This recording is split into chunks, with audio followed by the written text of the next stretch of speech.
Let's be innovative. Let's challenge a norm. Let's raise the bar. Let's be the elite.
Lionheart returns debuting its new championship format.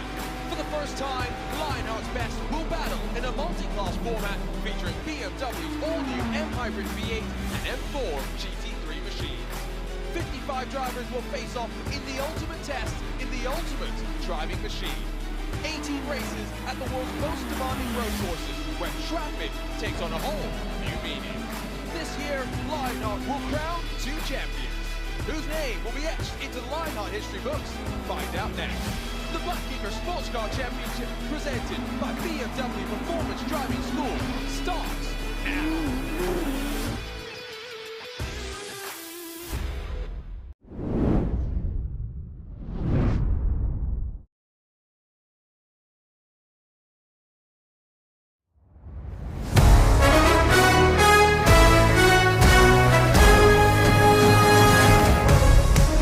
After the chaos of motorsport comes a trip to the Temple of Speed, stepping from one battleground to another. Though the track looks simple here, it is the inviting nature of each of the 11 corners that will catch out many. But true success at Monza comes from avoiding the temptation and making daring moves when the time is right. Welcome to Italy and welcome to the HyperX Grand Prix of Monza. Hello everyone, delighted to have you back on RaceSpotTV for coverage of the 2023 Butt Kicker Sports Car Series. My name is Arjuna Kenkipati, delighted once again to be alongside with Andrew Kinsella. Don't forget you can follow along with live timing and scoring by heading to RaceSpot.tv/timing.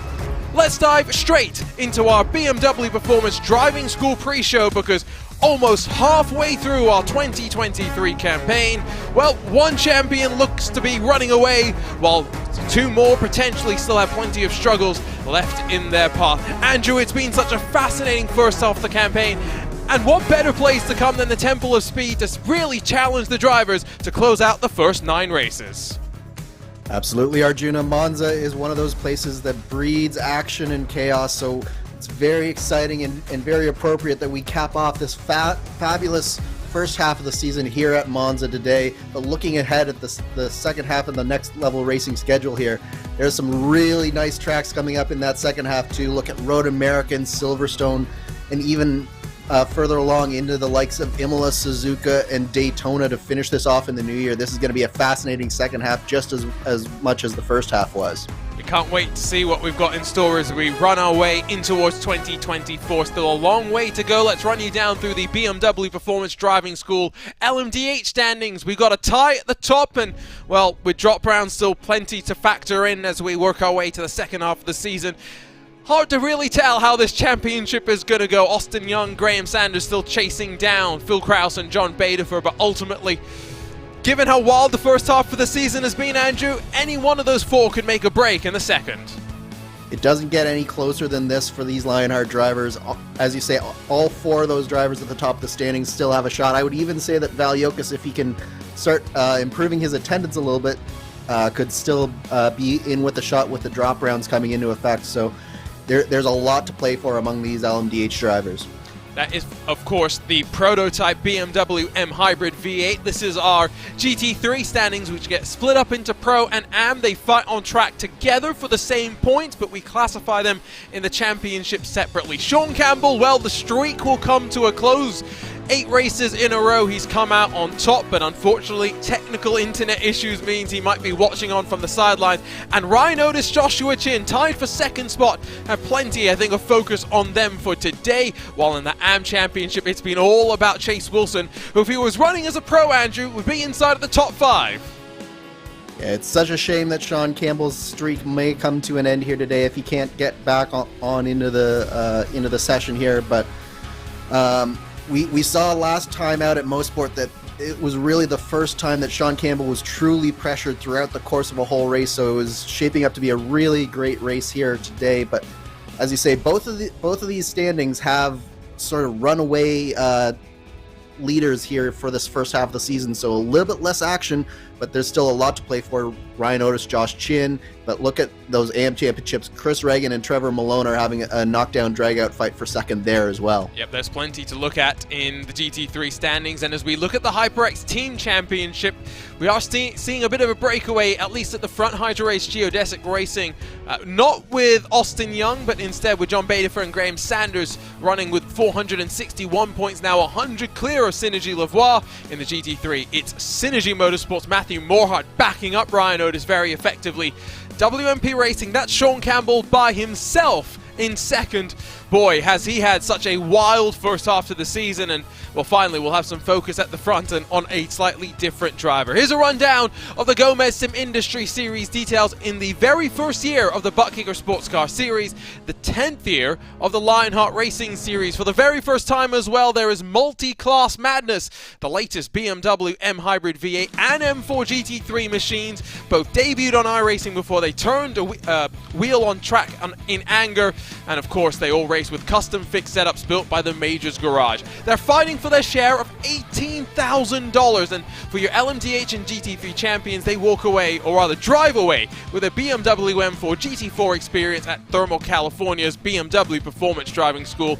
But they've got to survive 90-minute timed races and with live race control. And at a track like Monza, nowhere would you expect race control to be more called into action. As we take a look at our arena track analysis, it's with championships poised on a knife edge that we head to the Temple of Speed. And it's not just on lap 1 that we're going to be worried about turn number 1, Andrew. Every single time we hit the brakes at around 150 meters, drivers in both classes are going to be worried about what's waiting for them as they head into the apex.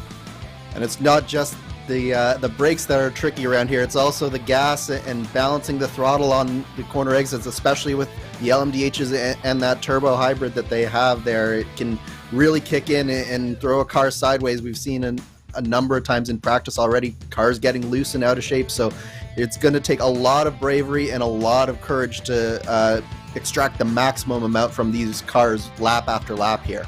Yeah, and I think the thing that's also interesting is just how much commitment pit entry is going to require. Late onto the brakes with worn tires as you can, and then once you exit pit lane with cold tires, you are spat out directly into the racing line, and into turn number 1 you may be embroiled in fights on either side of 20 to 22 lap fuel windows for the GTPs, 17 to 18 laps for GT3s. We'll see how they play with about a 21-second pit delta. Qualifying is underway, and as the drivers get themselves running around the track for 4 laps all to themselves, 15 minutes thrown onto the clock, let's take the time to thank those that make all of this possible, starting with HyperX. The Lionheart Racing Series is powered by HyperX, makers of premier gaming gear like the legendary ultra-comfortable Cloud line of gaming headsets. Whatever you play, however you play, HyperX knows we're all gamers. For more information on HyperX products, visit hyperx.com.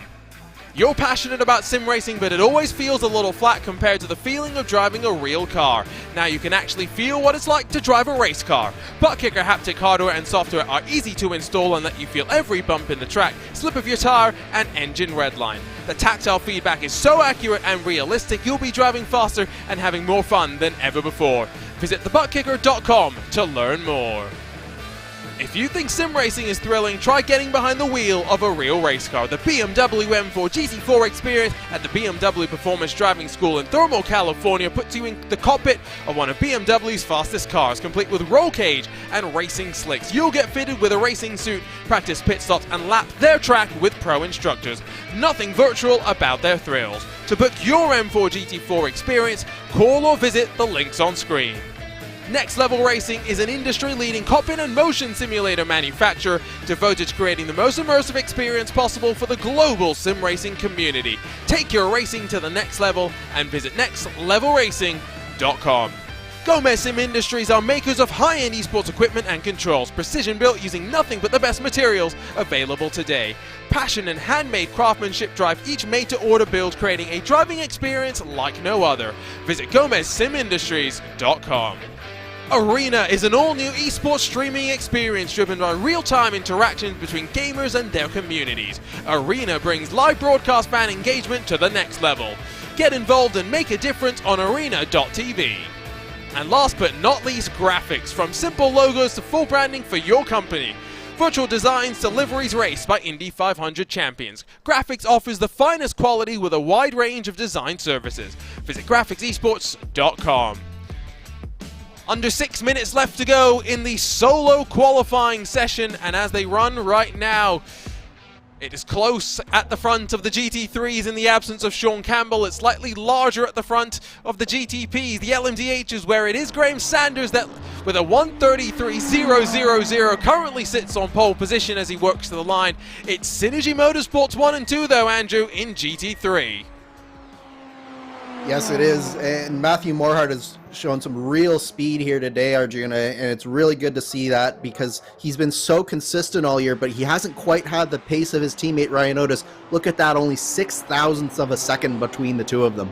And a track where draft's going to be so prevalent, to be this close with the absence of the draft, you'd say bodes quite well for the team to maybe extend their gap in that HyperX Team Championship, and of course potentially for them to run away and break away. But there's Ryan Otis going to find even more time on his third lap. He will have one final attempt if he wants to go for it. Josh Chin has some work to do, tied on points with Otis and heading out of the final corner.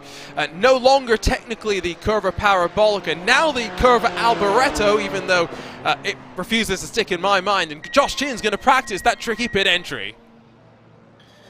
Yeah, it's going to take a lot of getting used to stop calling that the Parabolica, but there's a developing story here, Arjuna. It looks like John Betafor has not gotten in a clean lap this session, and he just finished his fourth lap in the pits, so it looks like he might be starting from the back. One of your LMDH title contenders is going to have some work cut out for him here. Oh, that's going to be difficult, especially a track like this. Yes, overtaking is easy, but it's the battling that often will cost you a decent chunk of time. Here's Miguel Vigo in the HyperX geodesic BMW. A 1:48.3 sees him shave 0.2 off the time, but he's going to stay in fourth position. That's going to be where he lines up. Michael O'Brien heads through the first corner, so it means we'll see an LMDH cycle through on a final qualifying attempt. Currently 0.7 off the pace in the 1:45, but we've seen O'Brien be a little bit closer, and at a track like this in qualifying, it's all about bravery. And one thing you were mentioning, Andrew, avoiding the sausage curbs. Yeah, sausage curbs are definitely going to be a story throughout the course of the day as you see Michael O'Brien. Oh, we talked about power down as well, didn't we, Arjuna? And that was a little bit too much power on exit there. Just a little bit, unfortunately. Here comes Ryan Otis to complete his final flying lap. Will there be even more of an improvement from the 95? No, it will not be a further improvement, but ultimately still a statement. More than almost 0.2 between him and fourth position. We'll see how this reduced draft on iRacing as well ends up playing itself out. I believe that is the entirety of the field done in qualifying. Craig Forsyth is headed out there, and I think Flynn Lazier's got one more lap. He's going quite slowly, so might be setting up for something. Yeah, it does look like Flynn is trying to get a little bit of heat in these tires, maybe setting up for one final attempt here.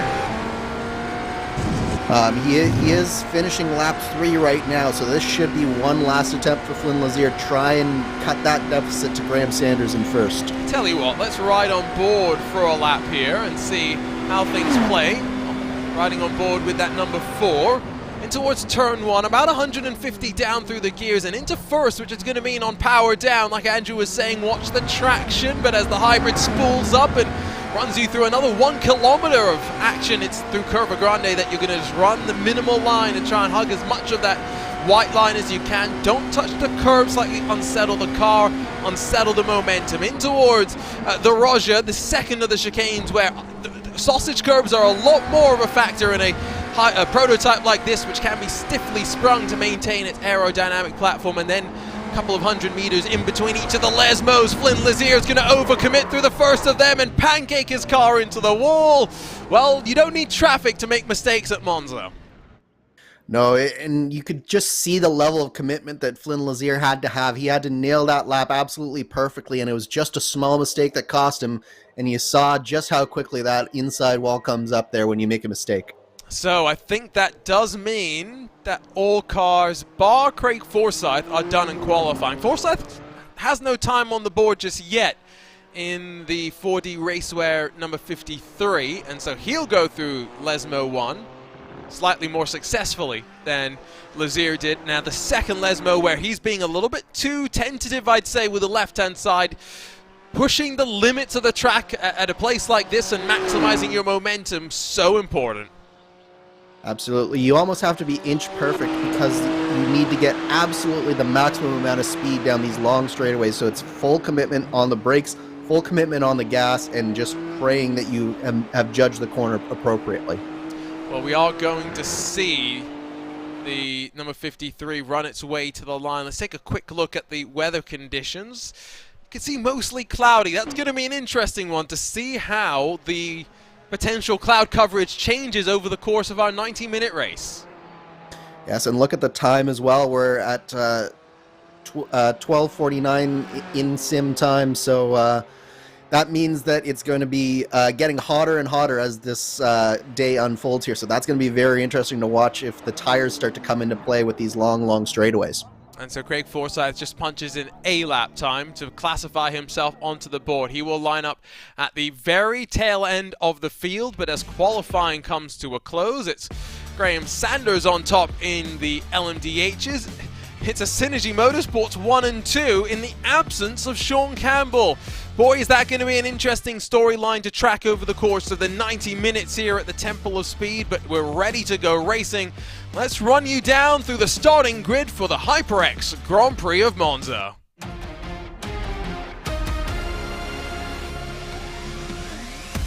And so here's that butt kicker starting grid where the HyperX Geodesic Racing 100 once again gets ready to lead us to the green. He'll have Flynn Lazier alongside, while Adam Blocker and Austin Young will share row number 2. Michael O'Brien and Matt Taylor make up row 3 in the Graphics LC machines, while rolling from 7th, Caleb Bensey has Phil Kraus for company.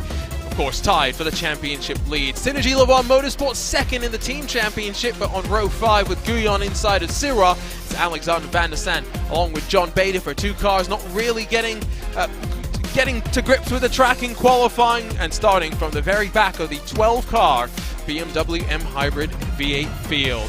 Synergy Motorsports will want to take a picture of that one. 1 and 2 with Otis in front of Morhart and just a 10th between them. Josh Chin in the private label team hype number 73 is inside of Miguel Vigo. Front 2 rows within a quarter of a second. Lionel Callisto will roll alongside Eric Staropoli, while from 7th spot Andrew Marquez in the Graphics LC number 63 sees the second of the HyperX Geodesic BMW GT3s. Carlos Fia on his outside. Brian Bennett, Travis Yeagle in the 9th and 10th positions, with Dean Moll and then Tyler Graf on row 6 behind them. Hopefully not unlucky 13th for Trevor Malone, who I think leads the AM class in front of Jim Herrick, with Creighton Carter then in 15th. Craig Forsyth, the final car with the time on the board. Josh Tucker, Drew White will line up at the very back of the 18-car GT3 field. And so as they begin their shortened formation lap here at Circuit Monza at the Temple of Speed, it is that time when we can run you down through today's featured onboard cameras. Starting first with Caleb Bensi. He drives with Butt Kicker. Sim racing is better with Butt Kicker. Visit thebuttkicker.com. Matt Taylor has HyperX riding with him. Whatever you play, however you play, HyperX knows we're all gamers, and HyperX is always ready to game. And last but not least, in the GT3 contingent, Travis Jägerleiner has Gomez Sim Industries on board. Makers of high-end esports equipment and controls. Visit GomezSimIndustries.com. Now, I'm not sure if there's already been drama, but I don't see a Graham Sanders at the front of the field, Andrew. Graham Sanders has had his connection drop here, so our pole sitter has already, before the drop of the green flag, fallen victim to the iRacing gods here, Arjuna. So that completely changes the complexion of this LMDH field, and it looks like Adam Blocker might also be having some connection issues. Now, does this mean Lazier or Blocker is technically in control of the field? I'm not certain. I believe it is Lazier. Ah, well, these are the things that the drivers are figuring out on the fly. Competition, commitment, excitement. Ready to hit the halfway mark of the 2023 Butt Kicker Sports Car Series. Let's go racing for the HyperX Grand Prix of Monza. It's Flynn Lazier that punches the throttle and leads the LMDHs into the first corner. It's going to be single file inside of the top three. Michael O'Brien goes brave on the anchors and slides his way inside of Caleb Bensi as they struggle their way through the Retofilio. A much longer hold for the GT3s as Synergy Motorsports 1 and 2 will lead the 18 BMW M4 GT3s on that run into the first braking zone. No side-by-side action in the LMDHs. They want to get single filed out. Can Joshua Chin fend off the challenge, though, of Miguel Vigo through the first corner? Oh, and that looked like Alex Guyon going a little bit wide there, but look at these GT3s. They are not single file at all through here, 2 and 3 wide, and in some cases coming into that first corner. But they are starting to single file out now as they come into the second chicane here. Josh Chin did lose the spot to Miguel Vigo. That is not what he will want, and he almost looks like he's going to be swarmed by Staropoli into that second chicane.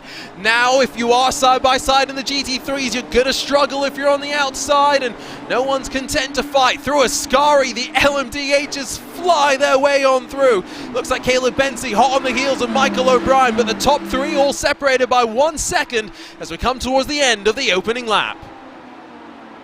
And worth noting that Graham Sanders was able to get reconnected, but he is almost a full half a lap or 3/4 of a lap behind. He is just coming into the second chicane as these LMDH leaders are coming across the start-finish line now. So devastating blow for Graham Sanders. He's got all the work to do despite being clearly the fastest driver in qualifying. It's going to be damage limitation without a shadow of a doubt for Sanders, and he's just going to be hoping that he can come out of this at least on the lead lap. I think that will be the hope. He's going to lose a lot of time navigating through the GT3 traffic the first time by. It's going to be interesting how much they're going to work with him as well, given how far back he is from the rest of the field. Matt Taylor, the only driver to really have drama on the opening lap, and it was seemingly self-inflicted, pushing too wide out of Lesmo 1.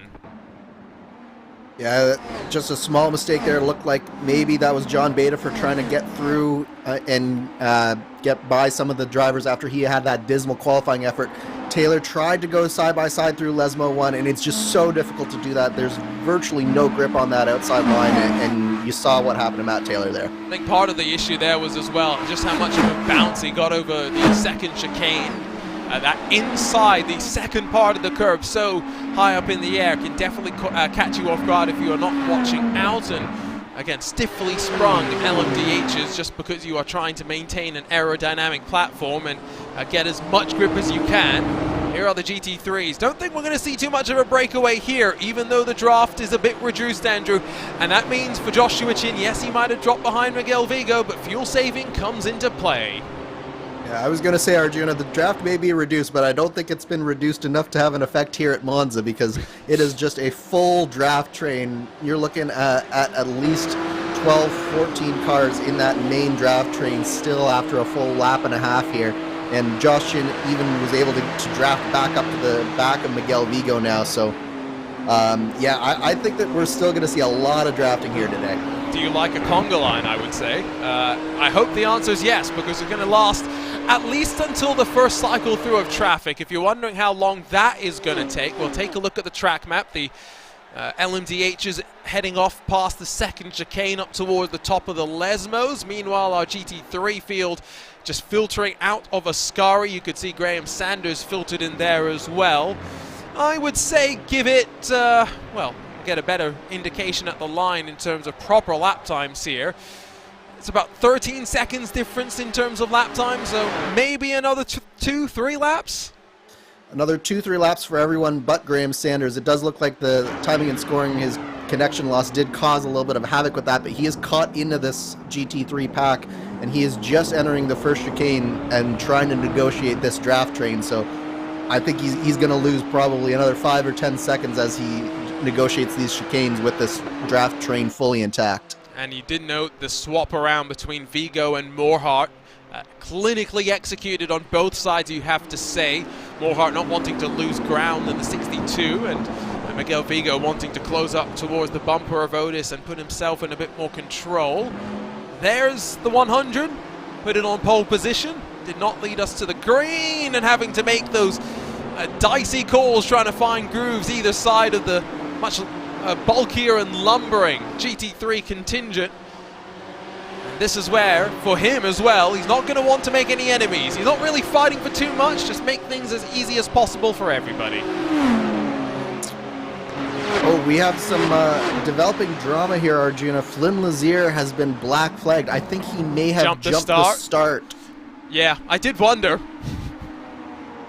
There is a defined starting zone that the drivers are told before the start of the green flag, the drop of the green flag, and I think with Flynn Lazier not really anticipating being on the pole, I don't know that he was as aware of the start zone as he should have been, and it does look like that he went before that starting zone. That is why I asked the question, who's in control, because ultimately it's also who is responsible for the field setting off safely. And so Flynn Lazier did go a bit early. I noted the longer hold for GT3 field, but ultimately it was following the rules, and so now we'll see how it all fares out. Lazier will have 3 laps with which to serve that penalty before iRacing's automated system makes that even worse. Morhart now drops to 4th, but crucially, Josh Chin 1.3 seconds off the back of Otis and Vigo, so he's got some work to do as Lazier comes down to serve the penalty.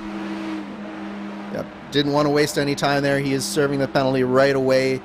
So I believe it is a drive-through, although it could be a stop and hold. No, it looks like a drive-through here for Flynn Lazier, so that'll be the penalty served. Meanwhile, we have a little bit of on-track action. Phil Kraus got a little bit too deep there, and now he's under attack with John Bedifer. And already sailing on through was Caleb Bensi, but now it's going to be Bedifer on the inside on that run to the second chicane. Who's going to be braver here? I heard some carnage. Are there GT3 cars to watch with? Well, seemingly not in shot. Bedifer gets through on Kraus, but I've got to wonder as the leaders begin to hit GT3 traffic, what's going to happen? Blockers now off through Lesmo 1, tries to find a gap through onto the track, but slides wide in Lesmo 2 and keeps it just out of the wall. Oh, that was very lucky for Adam Blocker there, but he has lost a ton of time. I believe there might have been some contact through that first chicane between Austin Young and Adam Blocker. They were really close coming into the corner, so we'll have to get maybe a little bit of a replay of that. As look at Austin Young darting around the beginnings of the GT3 traffic there. And this is the very tail end. It's going to be, I say, somewhat calm for now. Let's see how long it takes for them to get into that main choo-choo train down this main straightaway. It's where the speed difference might be towards its highest, but the commitment into turn 1 will actually be higher on the LMDHs. The GT3s have the anti-lock brakes with which they can lean on if they want to go that bit deeper. He's going to be jinking back and forth. It's now Michael O'Brien cycled up into second. Caleb Bensi's behind him. There are the two drivers really sending it deep, giving space, I think, is Greg Forsyth's teammate, Jim Herrick, but ultimately getting through safely. Adam Blocker's off towards pit lane. Let's pick up the sequence that started with Staropoli in that second chicane. Yeah, so Staropoli just goes a little bit too deep here. Gets spun out on the front of, I couldn't see who that was, but then Adam Blocker and Austin Young coming through as well, coming up with Stropoli, sort of getting himself resituated again. Oh my goodness! Stropoli doing this. Well, yeah. I don't know what that is, but that is ridiculous. Yeah, there's no two ways about it. I'm not sure what Stropoli was thinking there, unless like his throttle stuck or something like that, but it's clearly caused significant damage to Adam Blocker's car there, and really there was just no need for it. I don't understand. Yeah, I mean, Adam Blocker from that point is a passenger. Well, yeah. Arjuna, sorry to distract you, but we have Graham Sanders down pit road with significant damage. Yeah, no, I was just about to say we're not done just yet. Oh goodness, he's lost the entire front end of his car, I can tell you, as he trundles down the lane. I'm not sure if that was assisted or if that was self-inflicted. We'll take a look in a little bit. I think for now, we've got to try and figure out what the running order is. Austin Young cycling away. John Baderfer still on the charge, but he's got Caleb Benty and then Michael O'Brien to work past. Phil Kraus still in contention as well, but you have to say, after Austin Young's stellar start to the season, this is a great time for him to build some momentum back up. Yeah, this has sort of fallen into Austin Young's lap just a little bit here, hasn't it, Arjuna? He wasn't necessarily looking the strongest after qualifying, but with the troubles with Sanders, Lazier getting a penalty, Blocker having that bizarre incident with Stropoli, it's all fallen Austin Young's way so far in this race. But, I mean, we're only 10 minutes here, and it already seems like no one wants to win this race. Yep, no, it's... Oh! And now that's a spinning LMDA, just Caleb Benty, whose good run and podium hopes will come to an end. Phil Kraus going to come under pressure from Alexander Van der Sande as they run up in towards Ascari. It's madness in Monza, that's for sure. We knew that there would be chaos. We knew there would be confusion. I don't think we expected this much this early, did we, Arjuna? No, I don't think anyone could have expected this much this early, to be completely fair, though. Let's start a look at some replays. This is what happened to Drew White. Just got a little bit spooked on the entry into Ascari. It is easy to do. And this is then what happened to Benty. A big send, and I mean, he overcommits in my mind. That's what I was saying earlier in our track analysis about how inviting it could be. Miguel Vigo just runs him around, and might need to look from up above to see, well, how aggressive a send it truly was. Yeah, this was one of those things where he was trying to seize the opportunity, but really that send was never really on. He was never making that corner, and then he put Miguel Vigo in a very compromised situation. And the only thing Miguel Vigo could do was keep going and try and spin him off the front of him. But meanwhile, we have some actual action on track.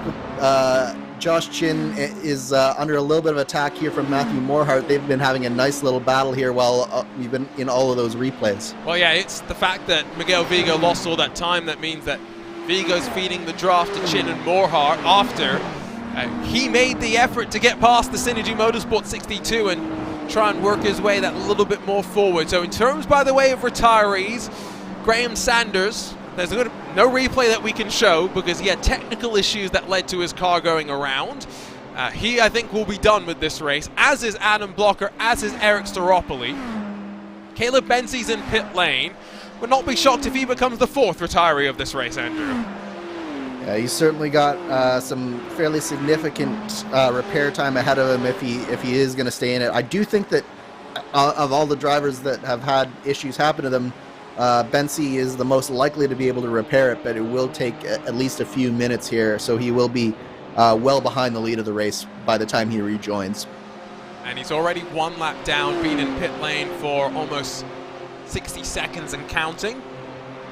Very, well, Monza madness at the start, kind of what you expect, but I don't think, again, many people would have expected what we have seen so far, not even 15 minutes into this one. And again, it is a 90-minute race. We expect 2 pit stops because of the limited fuel capacity that we put on these drivers, and that's why we're going to talk about fuel saving. Joshua Chin has been one that has very much played the alternate strategies, Andrew, and not always to his benefit, I feel. No, it hasn't always worked out for Josh Chin, but you got to give him credit for at least keeping up and trying it. I think that he has finally warmed up to the idea of going long on his first stint, but we'll see what happens here. At least he's got a drafting partner in Miguel Vigo. Yep, and they are pulling away slightly from Lionheart, who is maybe showing a qualifying speed, not necessarily translating into longer term speed. People think that maybe Monza, with its 11 corners and, you know, all of them looking relatively simple, is not a tire management track, but given the speed and the load that you carry through the corners, Andrew, it's actually more demanding than I think people realize, as poor Joshua Chin almost proves it for us. Absolutely, and you can see just how treacherous those curbs are. You need to take so much track and even go beyond the track limits in certain cases to really keep up the speeds for the straight lines, and it puts the car completely out of balance, and you saw just how nervous it was going across those curbs there. Yep, fortunately no damage for the private label Team Hype Machine. That's just the check marks on the side of the car. You were if you're watching on a low resolution feed, I will just make sure you're confirmed there. No damage for any of these cars. They all basically have that same aerodynamic profile. Last lap, there was a 2/10 almost gap between Otis and Vigo in favor of the trailing cars. At the line this time, it's going to be the end of lap 8 for them, so working to the end of the first half of their 18-lap fuel window. It's once again going to be advantage to Vigo, and once again it's about 2, almost 3/10 of a second that they close in from behind. Yeah, there's no two ways about it. Miguel Vigo is definitely trying to drag this group of cars back up towards Ryan Otis in the lead, and I think Ryan Otis is just being a little bit patient here. He knows that as the leader, as the leading car, he's using up more fuel than all of these cars behind him, so I think he's playing a little bit of a fuel game here, just allowing the other drivers in the class to sort of come back to him just a little bit in favor of making the fuel number just that little bit better. So halfway through this first half hour of the race, we break it up into the thirds. See Carlos Villa trying to close in as well from behind. Check back in with the LMDH contenders. You got John Baderfer still hunting down Michael O'Brien, trying to make it a HyperX Geodesic Racing Team 1-2. That draft in towards the first corner, but going to be a little bit of a desperate send if he's going to send it from that far back. You can see Phil Kraus trying to close in as well. Probably a good time and a great window for us to talk about our BMW Performance Driving School driver profile for today, Michael O'Brien. And a driver that in the Lionheart Retro Series has always been rapid. 12 pole positions in 46 starts. That is almost willpower levels of qualifying speed. But it took him almost 18 months, a year and a half, to grab his very first Lionheart Retro Series win. That despite being one of the most consistent drivers in terms of top 10 finishes, Andrew. Yeah, it was a case where he would have great one-lap speed and he had the good consistency, but he never quite put it all together until he finally sort of broke through it and really put it all together in the last season or so, and he's really come around to be an all-around driver here in the Lionheart Series and a force to be reckoned with in any car that he gets in. Yeah, the problem is that in that Lionheart Retro Series, it's just been so competitive, and so you've had to be winning regularly and being up on the podium all the time.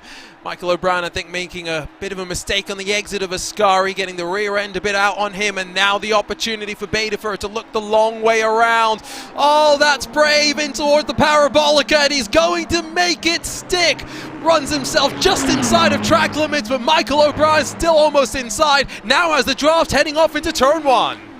Yeah, this is not over here. O'Brien with the full draft down this front straightaway. Look at him tuck right up behind John Baderfer. Baderfer tries to defend a little bit, but O'Brien's going to go around the long way. That's going to put him in the good spot for the second one, but Baderfer with the really late brakes is able to get the move done, and O'Brien can't quite get the power down well enough to come back at him into the second chicane here. Phil Kraus closes, Austin Young builds his advantage further. It is Baderfer second. It's now HyperX Geodesic Racing 1 and 2 inside of the first 20 minutes. See how 67's going to be able to work. You can see aggressively over the curve, yes, but in terms of pulling that advantage back in, they're going to sail off into a second batch of traffic not too far away. You can see just heading through the very tail end of the GT3 field, and John Baderfer realizing that the long way around might be the fast way.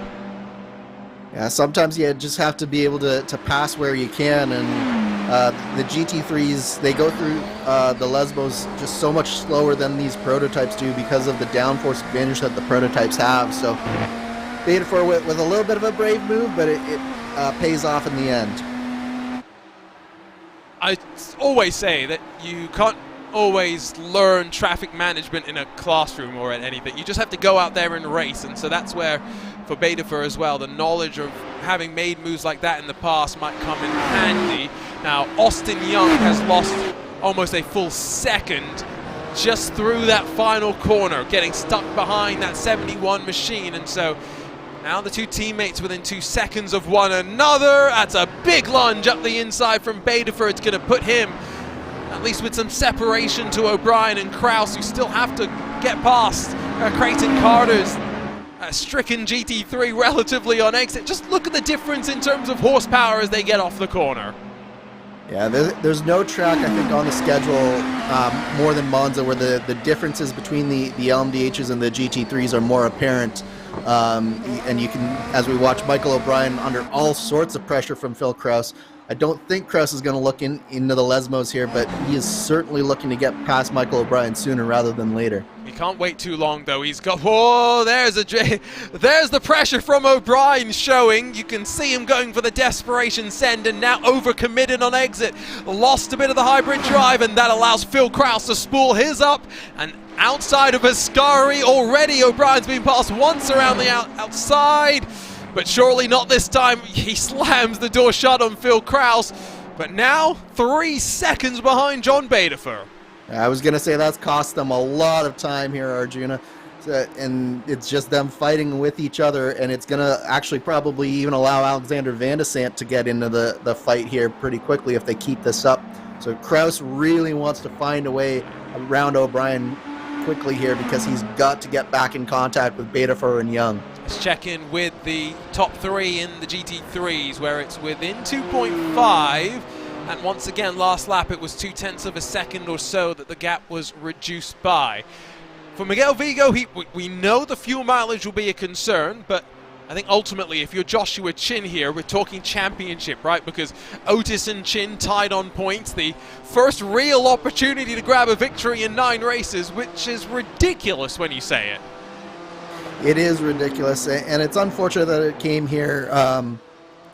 It came to pass today the way it has. Of course, Miguel Vigo did give Campbell a real run for his money at Mosport. They looked for a very long time like Vigo might have actually been able to pull it off, but just wasn't quite able to do it here, or do it there. But today it looks like Otis is just sort of toying with Vigo and Chin just a little bit. He allowed Vigo to close back up just a little bit, but the last couple of laps here, Vigo hasn't really been able to make any more forward progress on Otis. So I think it was just a case of Otis basically just saving some fuel and allowing Vigo to come back in just a little bit, and then noticed he was getting a little too close and didn't want him in draft range, so he turned the wick up just a little bit. So traffic going to be a factor again, though, as the LMDH leaders cycle. We always say it gives and it takes. It's given back to Austin Young. The gap between him and Baderfer back up to 3 seconds as Young cars first right, then left in through the traffic on the pit straight, heads off into the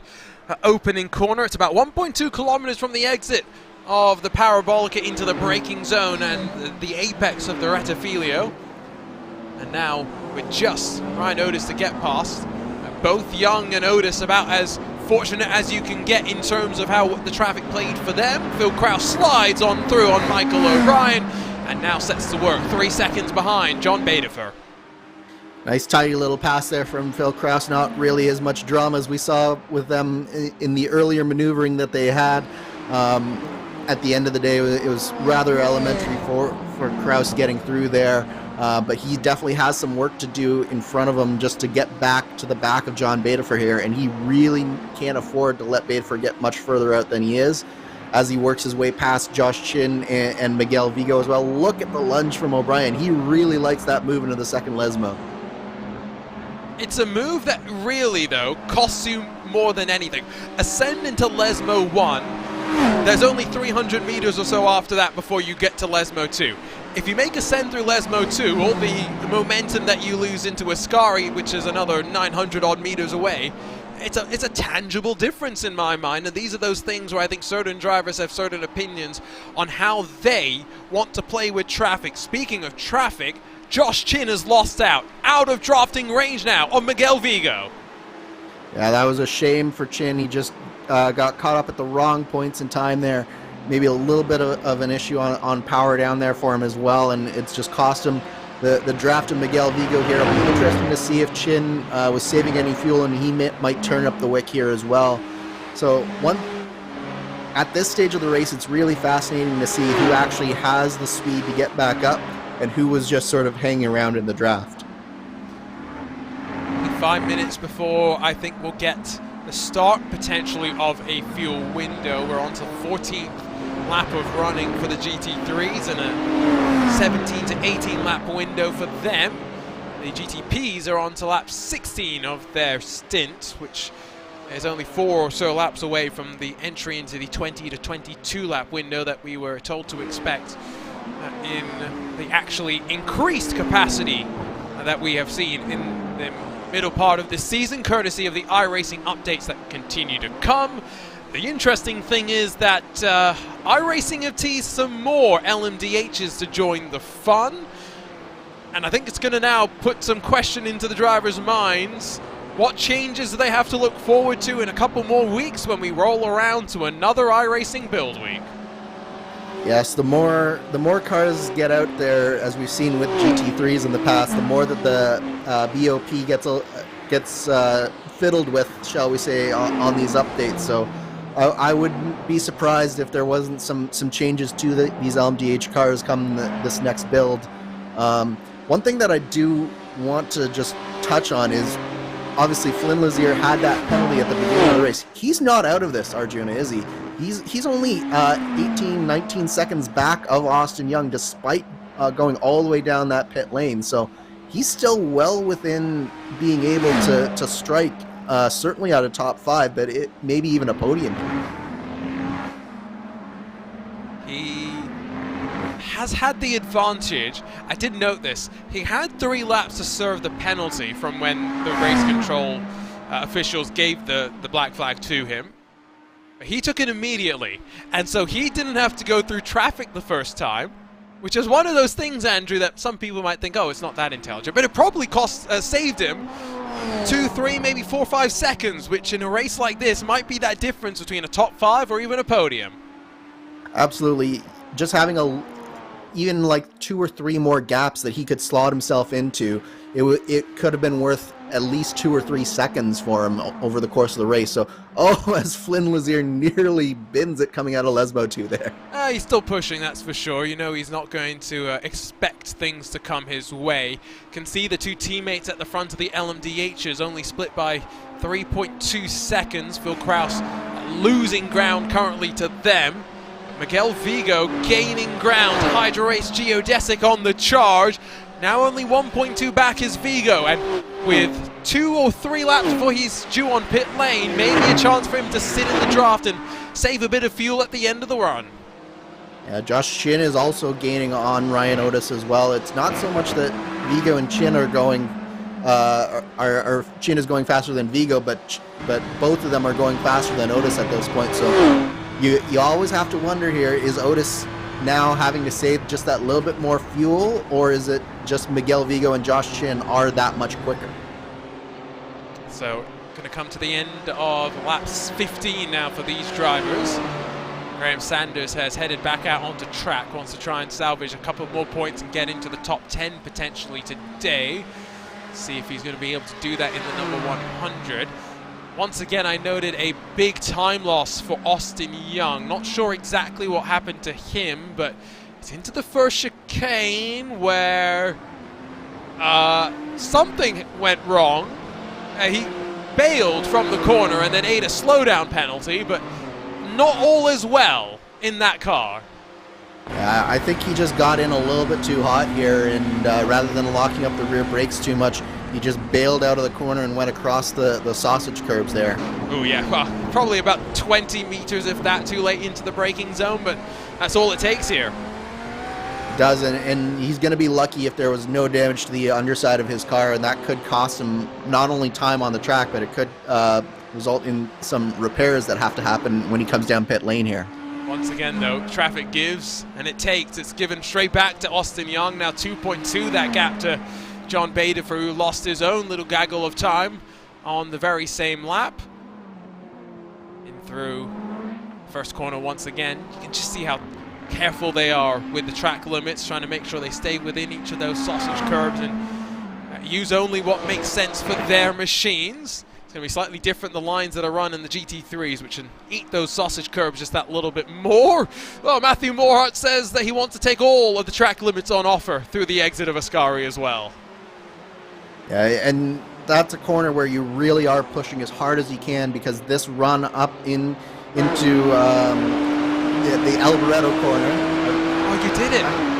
I did it. It does not feel natural, but I did it. No, it does not. But the run up into Alboreto is so important, because it's basically two very long straightaways punctuated by a high commitment corner. So you need to have that run out of Ascari nailed down in order to make a good lap time here. I thought Miguel Vigo was going to save some fuel, but look, the run that he got out of the Parabolica into the first corner, he did not lift that early. He sent it deep, tried to close the gap, and a poor exit, if anything, has seen him lose a couple of car lengths in the process. But Miguel Vigo looks ready for a fight. In terms of the fuel margins here, for on to lap 17 now, I'd expect Vigo probably in this lap, given how much pushing he's done. The question is, will Ryan Otis come in, as Austin Young comes in at the end of lap number 19, a bit early for the LMDHs. Yes, it is a little bit early, but on the other hand, it's just ticked over the 1 hour to go mark. So if we are cutting the race equally into three parts, this does put Austin Young right smack dab in the middle of the stint. So I guess cutting it in equal parts for Austin Young here, it's probably going to result in him taking just that little bit less fuel, because he won't have used all the fuel in the tank in that first run. He's been up on the jacks for a while, though. Indicates to me that maybe 4 Michelin tires going on to that car, and now sitting for the remaining time, just waiting for the fuel. It's about 35 seconds so far. It's 36.1 in the box, as there's a half look from Miguel Vigo into the final corner for the GT3 leaders. But I think Vigo's going to tuck off to the right and head his way off towards pit lane. Yeah, you called it, Arjuna. Vigo in pit lane this time by, I do wonder with Austin Young, 36 seconds is a long pit stop, so I wonder if there was just a little bit of mandatory repairs that he had to take there. We also have Carlos Villa and Brian Bennett down pit lane this time by whole bunch of GT3 takers here. Yeah, I think it's going to be a busy time for those that have been pushing hard. For those that have been able to save a little bit, they will get the opportunity to run a couple more laps, including that number 95, blue and red, of Ryan Otis, the former Lionheart Retro Series champion. Pit lane continues to be busy, as now the GTP LMDHs begin their cycle through. 21 laps going to be complete for some. John Baderfer leads the rest, though, I think, all coming on in after a frenetic first stint. The pace was frenetic out on the track, and it's just as frenetic on pit lane. Look at how busy that is. So I think we're going to see everyone in the LMDHs get no further, actually, than the end of lap 20. It was a big wiggle there from Matt Taylor just at the very outset of the shot.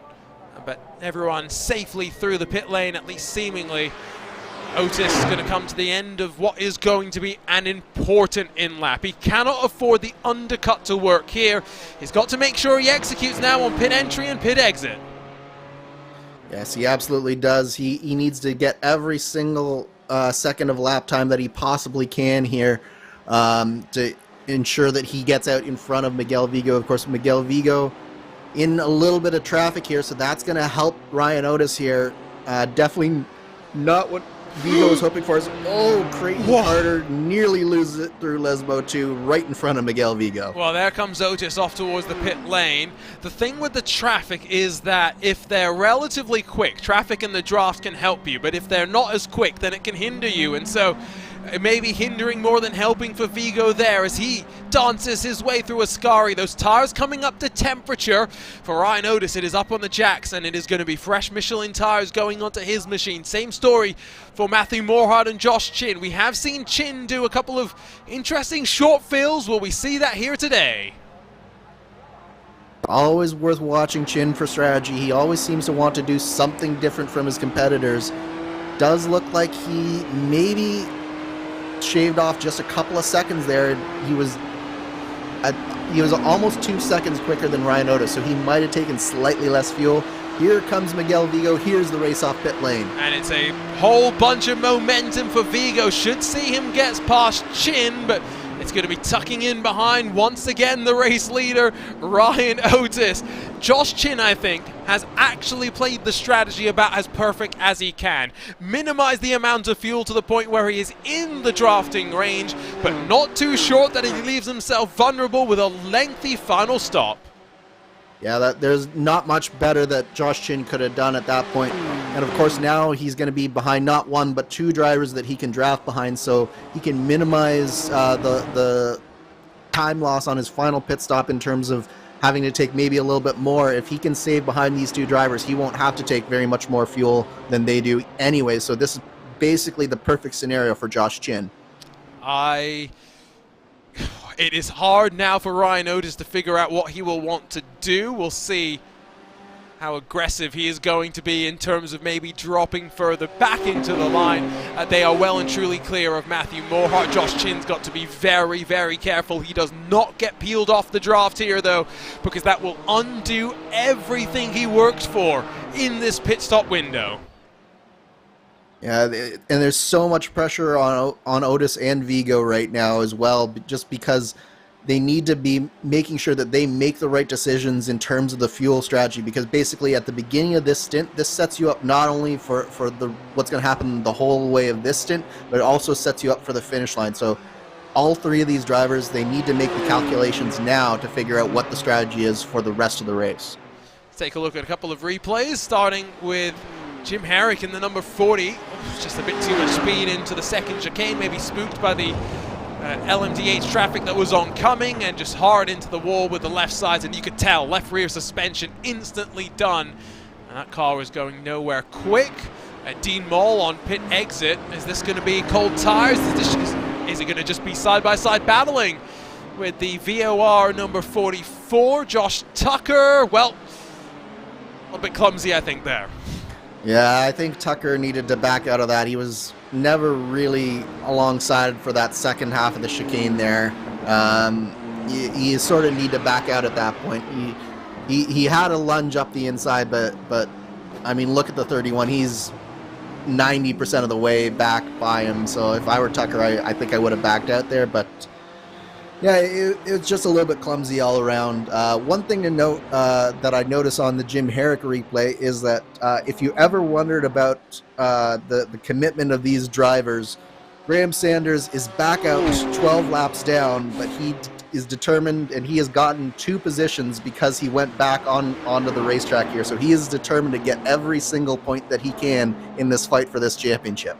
Oh, I had him scored in front of Adam Blocker. I thought he had gone out there just for the 1 position. So, I mean, 2 positions is better than 1, I guess. Here's a look at what happens with Alexander Van der Sande into turn 1. There's a geodesic car for pit lane, but it's Flynn Lazier that tags the back of the Power Slide Motorsports 96. Van der Sande only loses a couple of seconds, I guess. Again, just a little bit clumsy there. Of course, Van der Sande really couldn't do anything because he has a slower GT3 car in front of him, and I think Flynn Lazier just didn't realize how much slower that GT3 driver would be.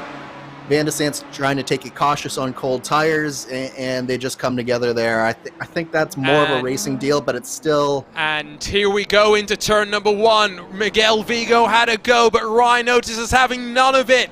They've got traffic coming onto them as they cycle through the opening corner, but we got a battle for the lead, and Sean Campbell's not involved.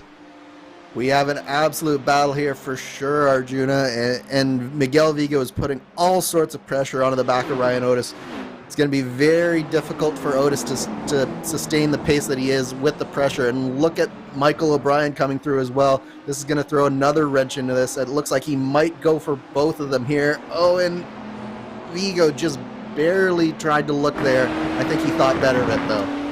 Josh Chin going to, I think, gain through all of this. His teammate Phil Kraus cycles out of the final corner, and Chin, who has been struggling to hold to the draft, should have his opportunity to cycle back into line as we come to the end of lap 24 for the GTPs. It's only lap 21 for the GT3s. Almost halfway through the second now phase of the race, and you can see that traffic having spread itself out a little less frequent, but as just equally frustrating depending on where you get it. And it is out of here that I think once again we're going to see Miguel Vigo try and set up a move in towards turn number 1.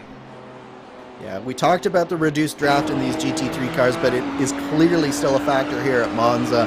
And Miguel Vigo is just so good coming out of his Ascari that he puts himself right under Ryan Otis's wing, coming through Alboreto. And look at him gain down this straightaway. The draft is in full effect. Will he have a lunge here? He's certainly potentially in position to do so. I think he's going to be boring. He is Flynn Lazier with a big send up the inside of Josh Chin. Put himself between the top 2 and 3rd in GT3 class. Not going to be a factor for them as they swoop once again through Curva Grande. It's getting spicy, says Lionheart Racing Series in the YouTube chat. Boy, is it getting feisty, I think, for some as well. It's only been less than 40 minutes complete here at the HyperX Grand Prix of Monza, but 3 cars stretch their legs at the front of the GT3 field. It's Austin Young that breaks away at the front of the LMDHs. You're watching RaceSpotTV for coverage of the 2023 Butt Kicker Sports Car Series. Don't go anywhere, the run to the checkered flag coming up next.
Welcome back to RaceSpotTV and to the Temple of Speed. We're live for the 2023 Butt Kicker Sports Car Series and the HyperX Grand Prix of Monza. It continues to be a 3-car tango at the front of the GT3 contingent, but in the GTPs and the LMDHs, Austin Young continues to stretch his legs and break away in Hydra Race Geodesic Racing 1 and 2.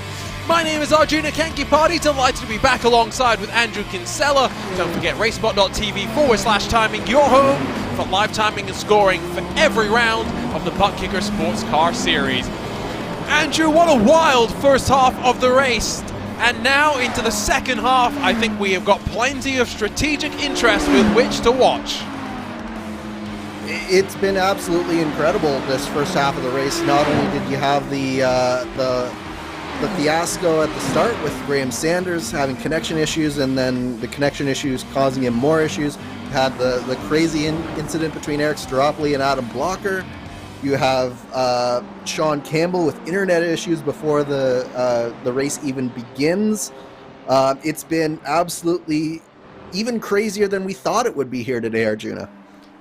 It's been, I think, one of the wilder races that we could have expected in a season which has been wacky in its own sense. Only 5 retirees officially: Jim Herrick, Drew White, and Eric Staropoli in the GT3 field. Caleb Benzie and Adam Blocker DNFs in the LMDHs, but Graham Sanders is still out there and circulating, albeit 14 laps down from the rest of his LMDH counterparts, and not really expecting, I think, to get much further forward at this point on. Miguel Vigo had a couple of half looks and then one full look going on 3 laps ago, but since then the race leader settled back into a rhythm. And I think Sean Campbell said it wisest of all in his musings watching along on RaceSpotTV's YouTube, Andrew.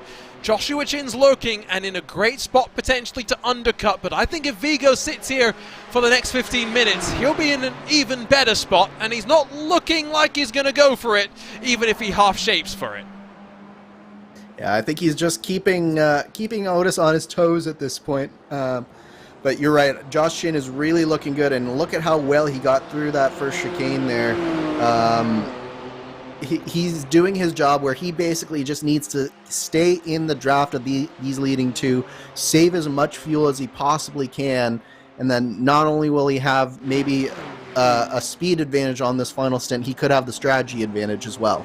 There isn't much of a delta in times really in the GT3 class, but if you look up towards the LMDHs, and specifically in the fight for third, technically fight for second, but really Michael O'Brien with a 33-second pit stop compares to a 37-second pit stop for John Bader, for a 38-second pit stop for Phil Kraus.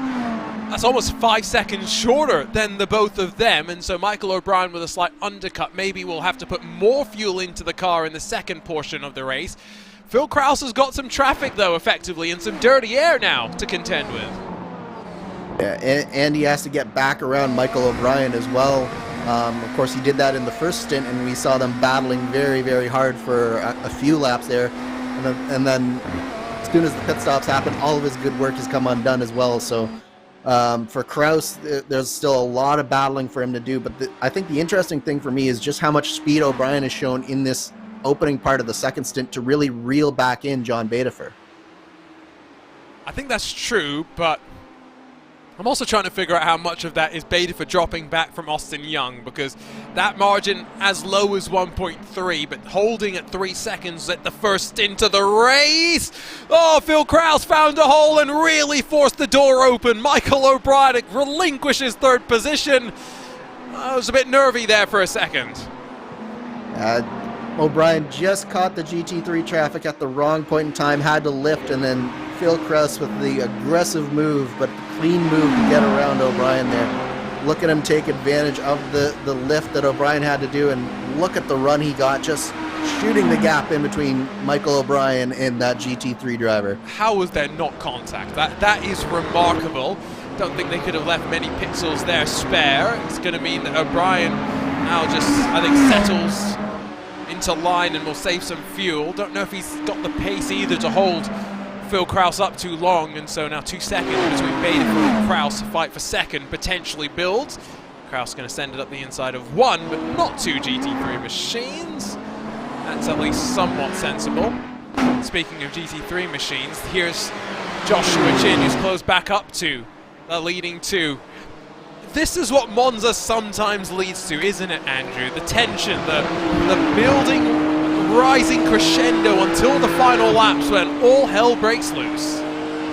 It's amazing how we talk about how hard these drivers push the gas and push the brake and how hard they drive these corners, but at the same time, it's absolutely a chess match at the top of this GT3 field. These drivers trying to figure out what each other are doing in terms of strategy, who's going to come out on top, trying to outfox the other drivers without really knowing what's going on in their heads either. So it's very, very interesting to watch both the aggression and the subtlety of this race. And here there is some fuel saving going on, and once again the concertina just reduces the gap and then brings the gap back out as they accelerate and break in towards the corners. It's going to be maybe another 10 laps before we see them into pit lane if they have topped off on fuel, but 24 seconds, and maybe there's a couple of them that have played that a little bit closer to the number, of course, with Josh Chin slightly short of pit stop. Phil Krause lost out a bit with traffic in through turn number 1. He's now got 3 seconds to try and close back up to John Baderfer. The only real fight that we do have in the LMDHs, though, is further back down, where Synergy Laval Motorsports have been consistent inside of the top 10 to be second in the team championship, but now they've got David Sirois under attack from Matt Taylor up the inside in the Graphics LC machine, and it should be that 8 cycling on forward. A nice move there from Matt Taylor. Of course, he's had a little bit of adventures here today. Had that off in the first few laps of the race.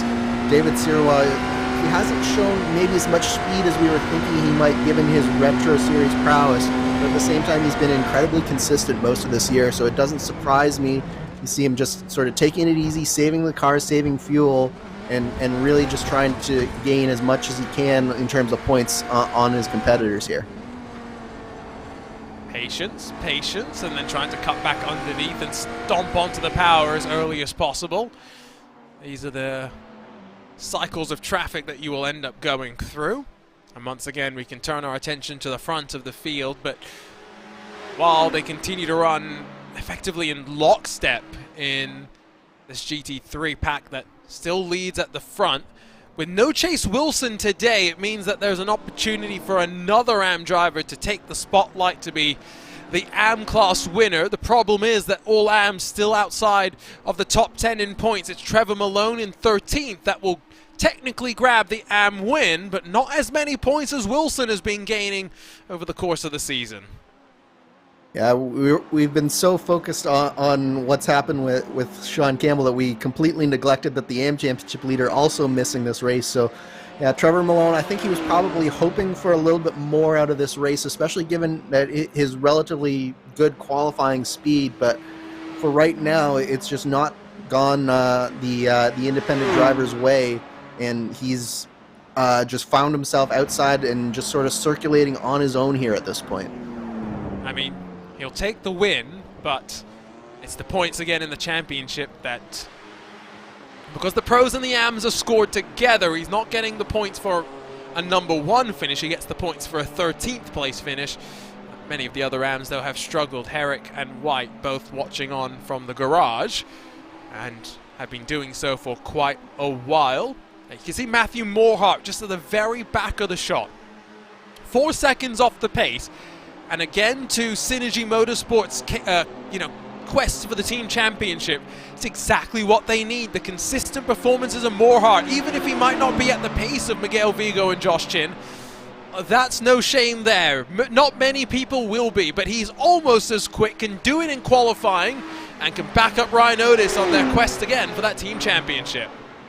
Yeah, I've been absolutely 100% impressed with Matthew Morhart here today, because you say that he might not have quite the speed of Chin and Vigo, but he has been really hanging around. He lost the draft about midway through that first stint, but after that he really has been going basically the same pace as the leader of the race for the majority of this second stint here. So he's found himself just that little bit more comfortable, and I think that he's really shown himself to be one of the drivers capable of bridging the gap up to the top 3 minus Sean Campbell.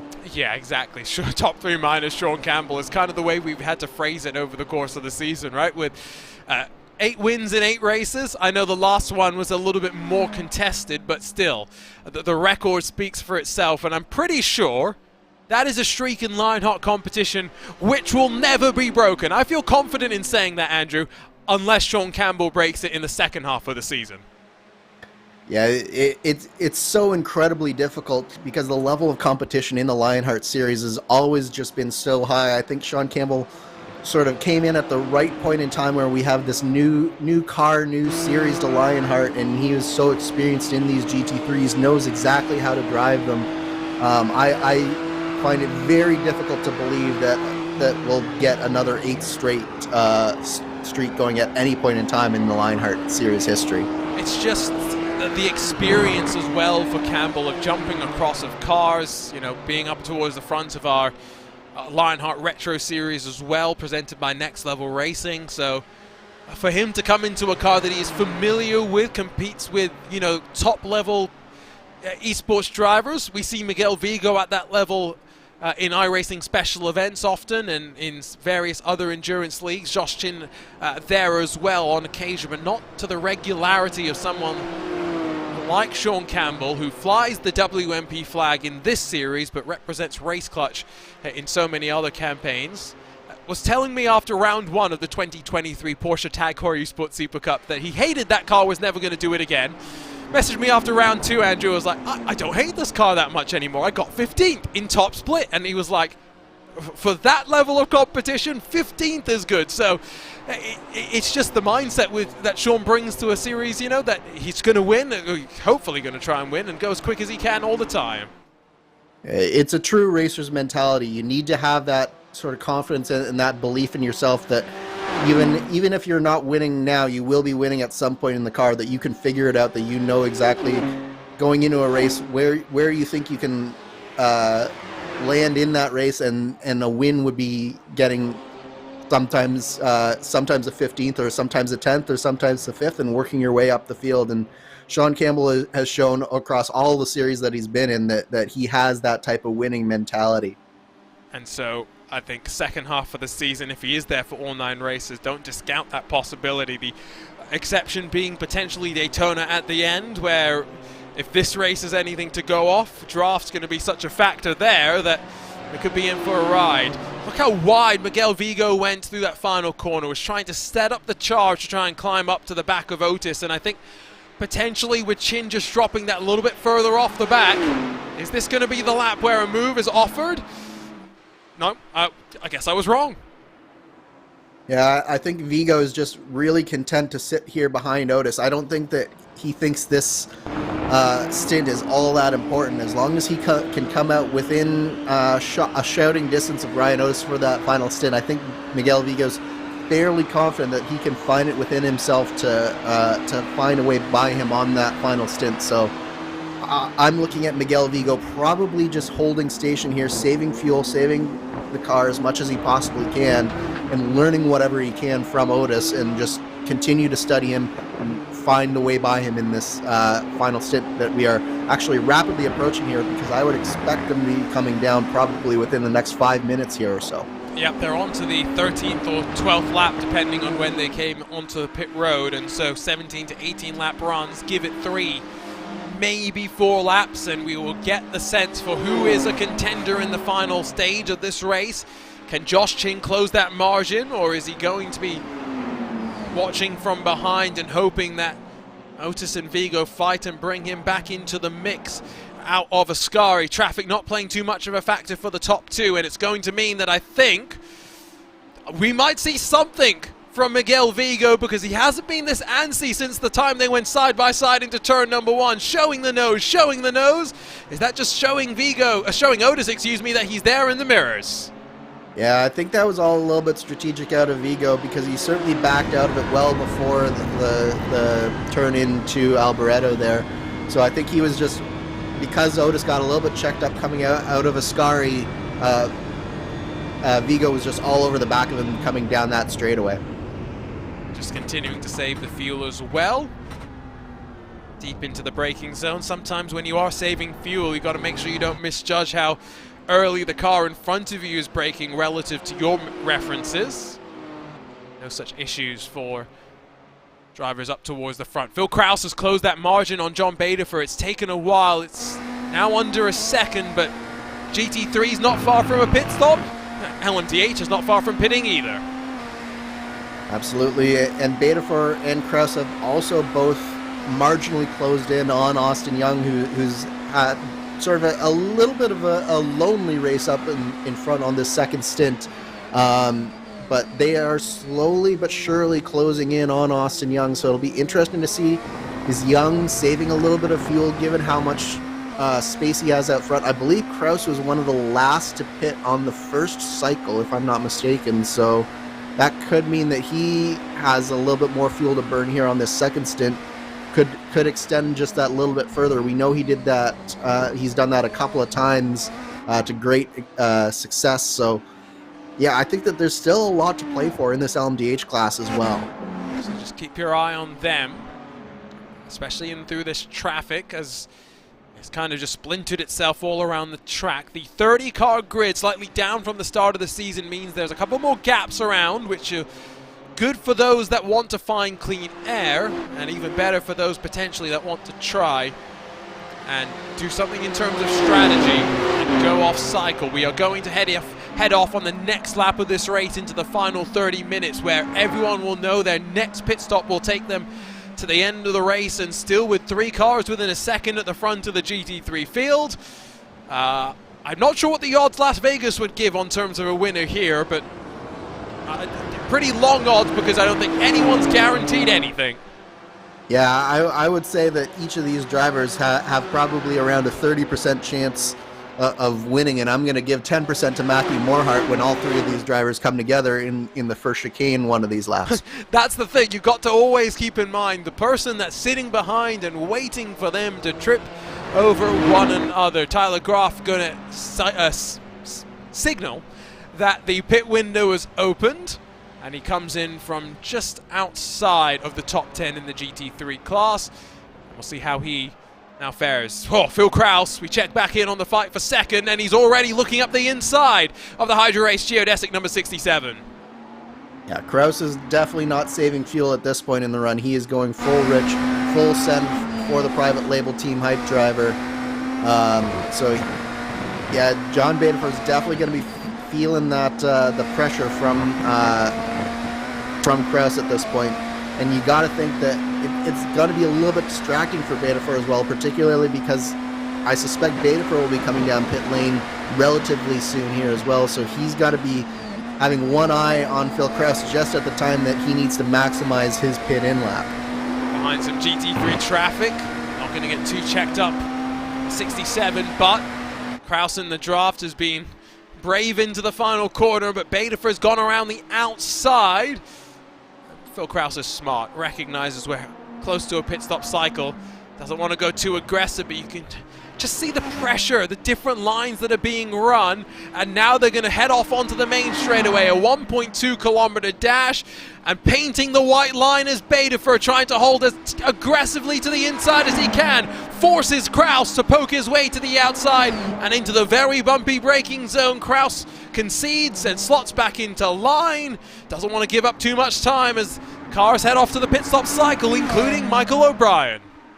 The tricky thing for these 2 drivers is that while they're fighting here, that's going to cost them time that they need to get back to Austin Young here. They were briefly under 8 seconds, almost 7.5 seconds to Austin Young, but that gap has gone back up with that maneuver into the first chicane, so it's going to be a very tight rope to walk here for these 2 between the fighting between themselves, but having one eye on that leader as well.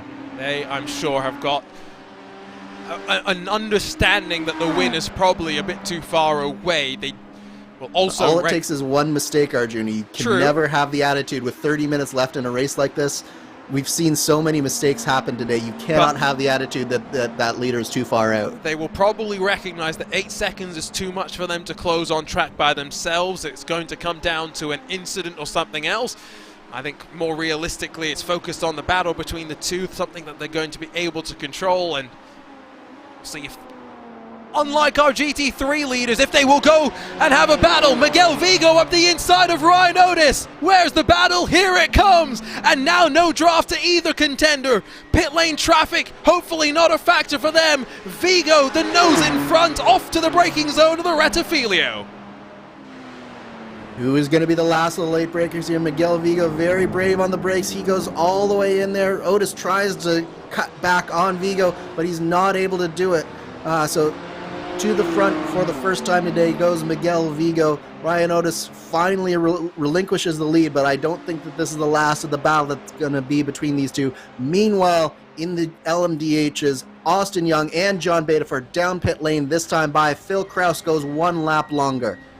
As expected, I think, we see the HyperX Geodesic Racing pair come in together, and Kraus does something slightly different. 32.5 for Young. Now Michael O'Brien 33.4. As expected, slightly longer for O'Brien, but I think it averages out somewhat in his favor. A 31.1 for John Betaford, an even quicker stop for the second of the HyperX Geodesic Racing machines, and crucially coming out in front of Graham Sanders will enjoy some clean air as he gets the tires up to temperature. A big old wiggle as well to worry about. Phil Kraus, one lap more. What can he do in terms of the window? Miguel Vigo's also got the hammer down, if you're wondering, by the way. Already almost 7/10 clear of Ryan Otis behind. It's on the 17th lap of fuel. He's not far away from diving into the box.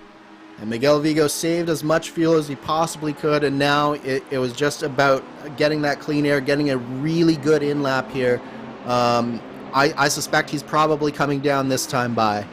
Pulls off to the right and now enters pit lane and gets followed in by all three, or rather all two of the other contenders. 3 GT3 cars split by a second with 25 minutes left to go. At the same time as they're in the pit lane, you see Phil Kraus is up on the jacks. He is getting the change of tires, he is getting the last dump of fuel, and he will be tracking the progress of John Betaford out of Ascari and into the final corner. Two battles, one on pit lane between the GT3s, and then one half on pit lane, half on track. Will Kraus be able to come out in front of John Betaford? Looks like Kraus had a pretty short pit stop there. Meanwhile, it looks like Miguel Vigo, Ryan Otis had the longest pit stop out of the three. Josh Chin around Ryan Otis on pit lane. And so there is a bit of a swap around then on the pit exit. Look at the GT3s as they roll on off. Not so worried about the LMDHs, where it's going to be easy for Phil Kraus to get in front of Betaford. But now with Miguel Vigo and Josh Chin breaking away 2 seconds away from Ryan Otis after Otis punched the hole in the air for so long, the quest for the win now lies potentially in the hands of Vigo and Chin. Sometimes leading for that long can cost you, and I think that's what happened here with Ryan Otis. Now the question is, how much was he saving out front, and does he have the pace to actually come back at these two, because he's a good 2 seconds behind Josh Chin at this point, so he's got to put the hammer down if he's got anything held in reserve in his speed tank over the course of those first two runs. Traffic is, of course, going to play its part as well in terms of where the LMDHs catch each of these two packs that we've got now, Vigo and Chin and then Otis. Might end up growing the gap, it might reduce it. Chin got to be careful once again though. He seems to be rather unfortunate with his luck in traffic today, and once again has now two LMDHs cycling in front of him in through Ascari. Fortunately, as Lazier clears just into the braking zone, I think it will work out all right for Chin, but these are the moments where he'll be hoping that all things play out in his favor. Flynn Lazier with a great exit out of the middle sector though, has the run on Michael O'Brien, and now the Graphics LC 145 drops to 5th as the charge from Lazier sees him rebound to 4th. I was going to say the worst type of overtaking for these GT3 cars is when two LMDHs come through and they're battling for position, and Flynn Lazier, the charge is on, as you say. He has done everything that he possibly could to gather up Michael O'Brien here. O'Brien's not letting him off easy though. It looks like he's going to try and square him up coming out of the first chicane, but I think O'Brien just can't quite get the power down like some of his competitors, and that's really what's costing. Rear tire management with the limited tools that you have at your disposal with the fixed setup, difficult, and so maybe that's something at Monza that where certain drivers, maybe with more experience of this car, understand the demands a bit more, and therefore how to temper it over the course of these shorter 30-minute runs that we have. I say shorter because the maximum run that you typically see from a top-level prototype in the recent decade or so has been no longer than 45 or so minutes, and so between 35 and 45 is the norm. 30 minutes, not necessarily that shorter run. Check back in with Kraus and Baedefer as Kraus tries to run away and make it another podium for the number 91 private label Team Hype. Remember, coming into this round, Baedefer and Kraus tied on points. Austin Young only 11 points back. We said anything could happen. It's not about momentum, really. This, at this point of the season, it's about just getting points on the board and getting consistent finishes. Something very different to Kraus's previous success in the Lionheart Open Wheel Series. Absolutely, but at the same time, I don't think Kraus has quite put to bed the notion of tracking down Austin Young just yet. We can see that before that last round of pit stops, the gap was in the 8s, in the 9s. Now it's in the 5s and 6s, Arjuna. So I think Phil Kraus, if I were him with 20 minutes left in this race, I think he still has one eye on that number 11 in first place right now. Of course, Austin Young was able to build up a 2-second buffer to 8 seconds in the middle phase of the race. Might just be taking it a bit easier now that the margin has been established. Ryan Otis trying to chip into the margin up at the front. Last time by, did a 1:48.373. That was the fastest GT3 lap on the board, at least that time by. It was Otis's fastest lap of the race, almost 7 tenths quicker than Miguel Vigo. You say Phil Kraus isn't done with the race lead. Ryan Otis, after running at the front for so long, having almost a 2-second longer pit stop than Joshua Chin, was trying to reel back in the two at the front. Yeah, don't ever count out Ryan Otis. He knows how to consistently extract the maximum amount of speed, and he does it in such a smooth way that he always takes care of the tires. So I'm not only just counting what he's doing right now in terms of his overall speed, but what he does at the end of the run will be very, very telling, because I think that just the smoothness of Ryan Otis and his driving style could factor into this as the tires start to wear. What are the track temperatures looking like when we talk about tire wear? So often in iRacing that plays a direct correlation to the track temperature, which, because we've had mostly cloudy conditions, hasn't really dropped off since we checked in qualifying. It's 2 degrees Celsius warmer than the 41 that we had at the very end of the qualifying session, so it's definitely been a toasty one there for the drivers today. Yeah, cloudy in Monza is a relative term, isn't it? The track temperature is always going to rise fairly high around this track, and certainly the temperature of the driving has been high as well. Just a little bit. Haven't really added to the retirees, although Graham Sanders has called it a day after getting up into 10th position in class. I think realized that 14 laps down wasn't necessarily going to get too much more. Has just come into the pit lane though, so potentially I could be proven wrong there. We will have to wait and see. Miguel Vigo, Sanders' teammate in the GT3 class, has opened up the draft to 1.2 seconds, so Josh Chin in danger of losing whatever little draft there still is, as he's now only 1.5 in front of Otis. I think the danger for Ryan Otis is that with 18 minutes to go, if he takes 2 laps or 3 laps to get past Chin, Miguel Vigo might be too far in front. Yeah, absolutely. Ryan Otis is basically doing the same lap times as Miguel Vigo in front of him right now, if not just slightly quicker still. But the tough thing for Otis is that number 73 right between them, because Chin is dropping off slightly. Now, the thing for Chin is he's got to now be able to use some of these some of this LMDH traffic. He's got to use their slipstream as well and take whatever he possibly can to take half a tenth here, half a tenth there, and somehow find a way to get back to the rear of Miguel Vigo. At the end of the day, though, in the championship, it's been such a rough campaign, or first half of the campaign for Miguel Vigo, that I don't think we're really talking about him as a factor for second, at least at this stage. It's very much still between Chin and Otis. If I'm Josh Chin, tied on points with Ryan Otis, ultimately I guess a second place finish in front of Ryan could be not such a bad result. I don't want to say it's a good result given there's no Sean Campbell today, but again, championship-wise, it's not bad. Certainly, Josh, as a driver, I know that he wants to win this race as much as anyone, but you know that being the sort of cerebral driver that he is, he'll realize that staying in front of Otis and not making a mistake here is just as important as the win of the race at this point. So you're right that Miguel Vigo's had sort of a disastrous first half, but there are 4 drop weeks to consider in this series. So I don't think that the gap is quite as big as it seems at this point right now. Not yet, but if Chin and Otis can be consistent, don't miss too many more races, it's going to be a gap that Miguel Vigo has had. He's had so many bad races that ultimately the drop rounds means he's got to be perfect, and Sean Campbell's been the one that's been perfect so far.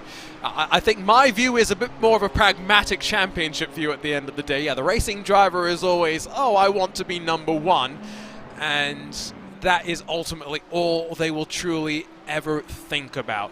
You may not be too far off when it comes to Austin Young and Phil Kraus, by the way, because even though the 11 still lead, it's now only by 4.5 seconds. In the last 10 minutes or so, 1.5, 2, maybe 2.5 seconds have been eaten away into that gap. Phil Kraus has had a moment through Ascari, trying to work past lap traffic. Kraus shakes the rear end around, wiggles his car down the straight in frustration as John Baderfer retakes second. All it took was one small lapse of concentration from Phil Kraus there, and all the work that he had put in there has come undone. And now he's got to calm the rear tires down.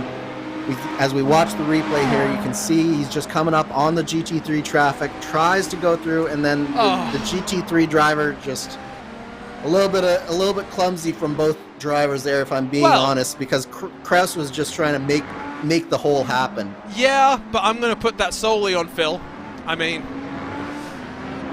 we always tell the slower classes to run their line. There is only one line for a GT3 there, and unfortunately Phil Kraus said, sorry, whoever it was, you're not going to take that line. I love myself some Phil Kraus, but yeah, that's a move that I think Race Control might take a look at. Yeah, I think the point where he needed to back out was like he lifted, and he had to have committed to the lunge from the very beginning, but because he lifted, he should have lifted completely there. Sean Campbell says that's an LMDH bro moment there. At least the GT3 saved it. Super slow-mo is always the worst way to watch an incident, but it's right here that you can tell there was never going to be a gap. And yeah, Phil Kraus, I think, was listening to you, Andrew, and thought he had a chance of the victory. I'm sure Phil Kraus thought he did at that point. And again, I would have actually put the point where he should have backed out just a little bit before that super slow-mo came into effect even, because he lifted as he was coming through the chicane right here. And it's at this point that he needed to actually commit, but he lifts, and then it causes the speed differential between the two to come down. And then the GT3 thought that he was going to back out of it fully. Kraus decides at the last second to not back out, and they make contact. Yeah, I broke out the yellow pencil, so we might as well enjoy the most of it. So one more look at the replay, just so I can break out the telestrator. Right here with the first bit of contact. First little bit of contact. We are slightly offset from the nose of the car, but Kraus is pointing to the inside of the apex. I don't think that was necessarily a hole ever there. I would also say that if the other GT3 didn't lose any positions, or hopefully not too much time as a result of that, maybe Race Control will only give Kraus a warning.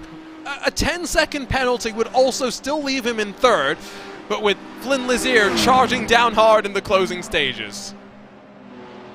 Yeah, I don't think it warrants more than a warning at this point, because I don't believe that the GT3 driver did lose any positions there. But again, it's just it was clumsy from Phil Kraus, and it's cost, in the end, it's cost him more than it costs the GT3 driver. So that's why I would lean warning. But hey. On the flip side of that, John Badefer is now within sight of his teammate, and he's now closing down on Austin Young. So as much as we were looking forward to the Austin Young-Phil Krause battle, there could still be a battle between Young and Badefer. I don't know if I'm too excited. Oh, David Sirwa enters shot from the wrong angle.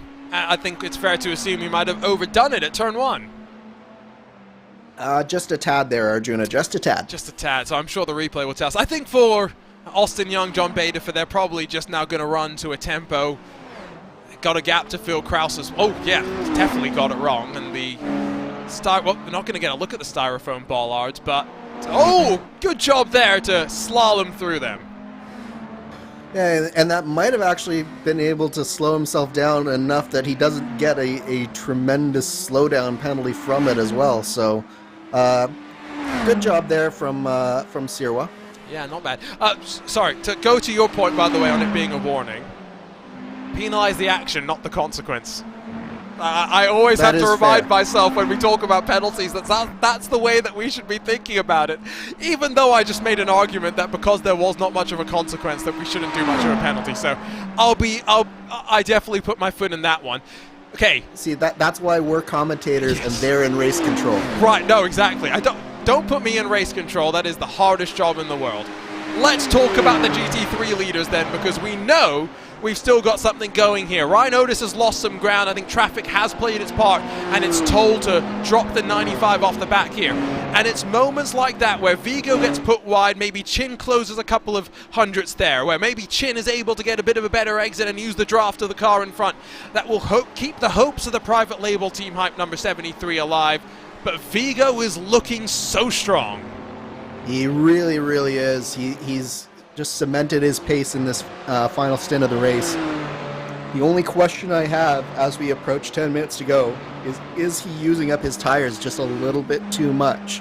How much have these tires really been falling off over the course of the run? I'm not too sure, but I do think that there is some fall off in these GT3 cars over the course of a full stint. So the question is, will he have the tires coming into the final 10 laps? If he can keep them under, I think it's going to be hard for Chin to catch him. I feel like Vigo's got this under control right now. As uncommentator-y as it sounds like, because we're meant to make everything so excited, I feel like we're petering off into one of those races where Miguel Vigo just makes it an anti-climax and grabs the victory here. And when I saw the entry list, I thought Sean Campbell, Miguel Vigo joining the Lionheart fold. Then Ryan Otis, Josh Chin, and maybe a couple of others, it would be a really fun fight. Hasn't played out that way for Miguel Vigo, but to our point about never giving up in a race, and you know, how Phil Krause wasn't giving up on closing on Austin Young, for Miguel Vigo, he's not let any of the disappoint him hold him back. We've seen the pace. Think about it, Sebring, where he got taken out after qualifying decently in just the second round of the championship. Ultimately, for Miguel Vigo, I think this maybe is the start of a second half of the season that he'll be hopefully happy about. Well, I would argue, Arjuna, that you should take a look at what happened last time out at Mosport for just how fast Miguel Vigo can be vis-a-vis Sean Campbell. But for some reason, you weren't here at Mosport last time out. You're throwing me under the bus, aren't you? Well, I'm just saying that you're throwing Miguel Vigo unnecessarily under the bus as if this is his coming out party. I would argue that Mosport was his coming out party where he actually did take the fight to Sean Campbell. I was on a flight halfway around the world. It's hard to get... I didn't even have internet connection, to be fair, but that's beside the point.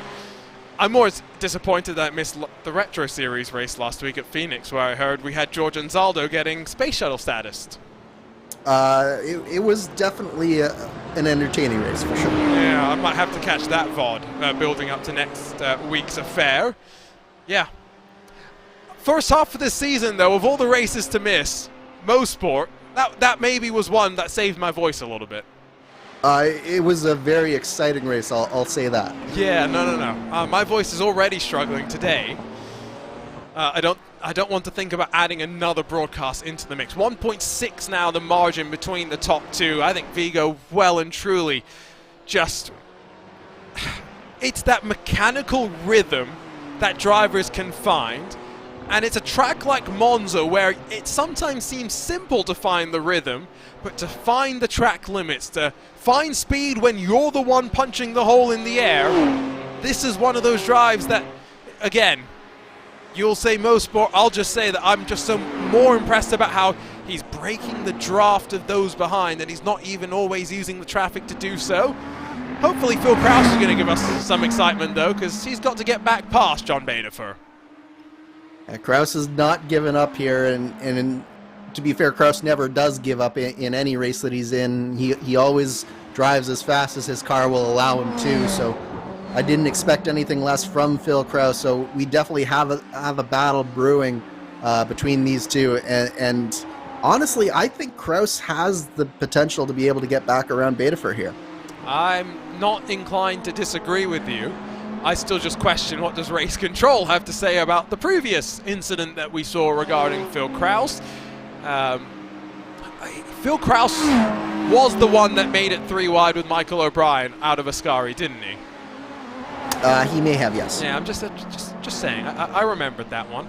I haven't forgotten about it. 6 minutes to go. So 5 seconds or so off the back of Austin Young. So still continuing to manage the pace. Why is the first corner the best passing opportunity? You alluded to it slightly earlier. It's because of the minimum apex speed that you can carry out of this corner, how early you can get onto the throttle, and therefore how much momentum, how much inertia you carry into the braking zone. The problem is if you get stuck behind traffic, all that momentum goes lost. Yeah, Phil Kraus really got blocked by the GT3 traffic there, which, again, the GT3 traffic was just simply taking their racing line, which is what they've been asked to do. So not the fault of the GT3 traffic there by any stretch of the imagination. It's just unlucky for Phil Kraus to catch the traffic where he did compared to John Baderfer. But traffic gives and the traffic takes away, and Kraus is still well within striking distance of Baderfer here. And yeah, it all comes down to the really long power down out of the 2 straightaways, the front straightaway and the last straightaway. The second chicane is a good opportunity as well, just if someone makes a mistake in the first one. But once you're through there, it's only traffic that really is going to set things up. Baderfer got a bit close to the back of one of the GT3 contingent on the exit of Lesmo 2. Gap shrinks once again. Still got 5 minutes to go in this battle. What happened to Alex Guyon in the second of the Synergy Lavoie Motorsports car? Actually still running in front of David Sirra after this one. Oh, just with traffic. Yeah, that was just a rear lockup for Alex Guyon, and we've seen a couple of times where drivers have opted to let off the brakes and sort of shortcut that first chicane. In this case, Guyon tried to get the car woed down, getting around those 2 GT3 cars, and it just the rear locked up.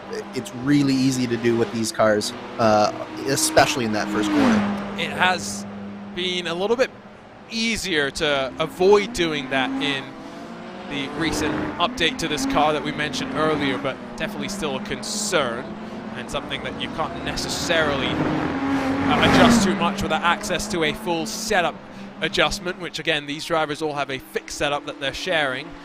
Not much they can do to influence the behavior of the car.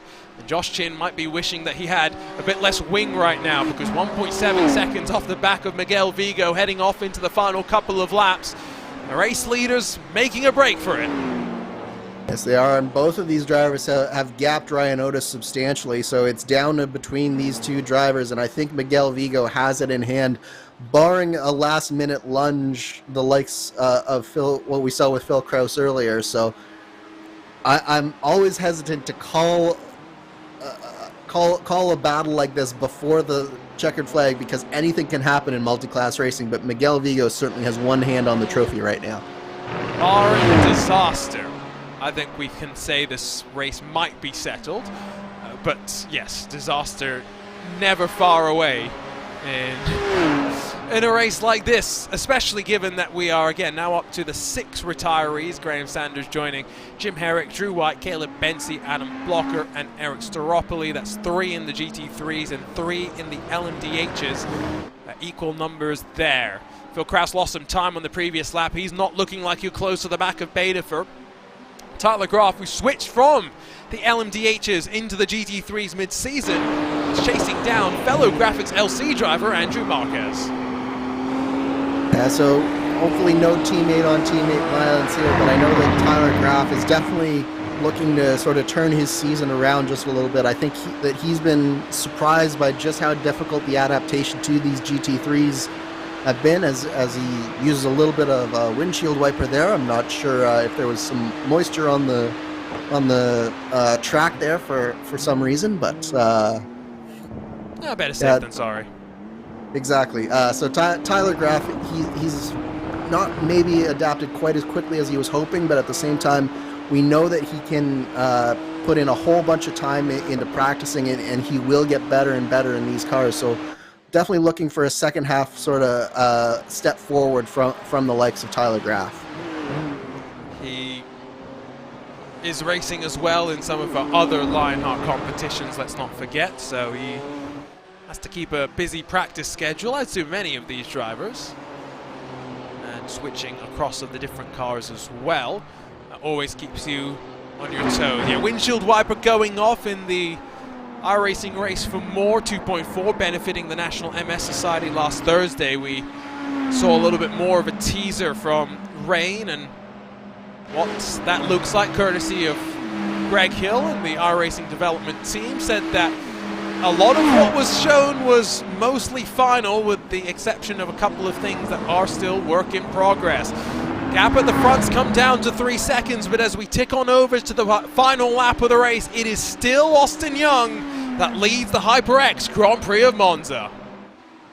And it's been a solid drive from Austin Young. No risk for these last few laps. He just has to get through the final bits of this GT3 traffic and without any issues, and it seems like he's doing it just perfectly here. So just a really nice drive from Austin Young. I think the biggest compliment we can pay him is we didn't really talk about him too much today.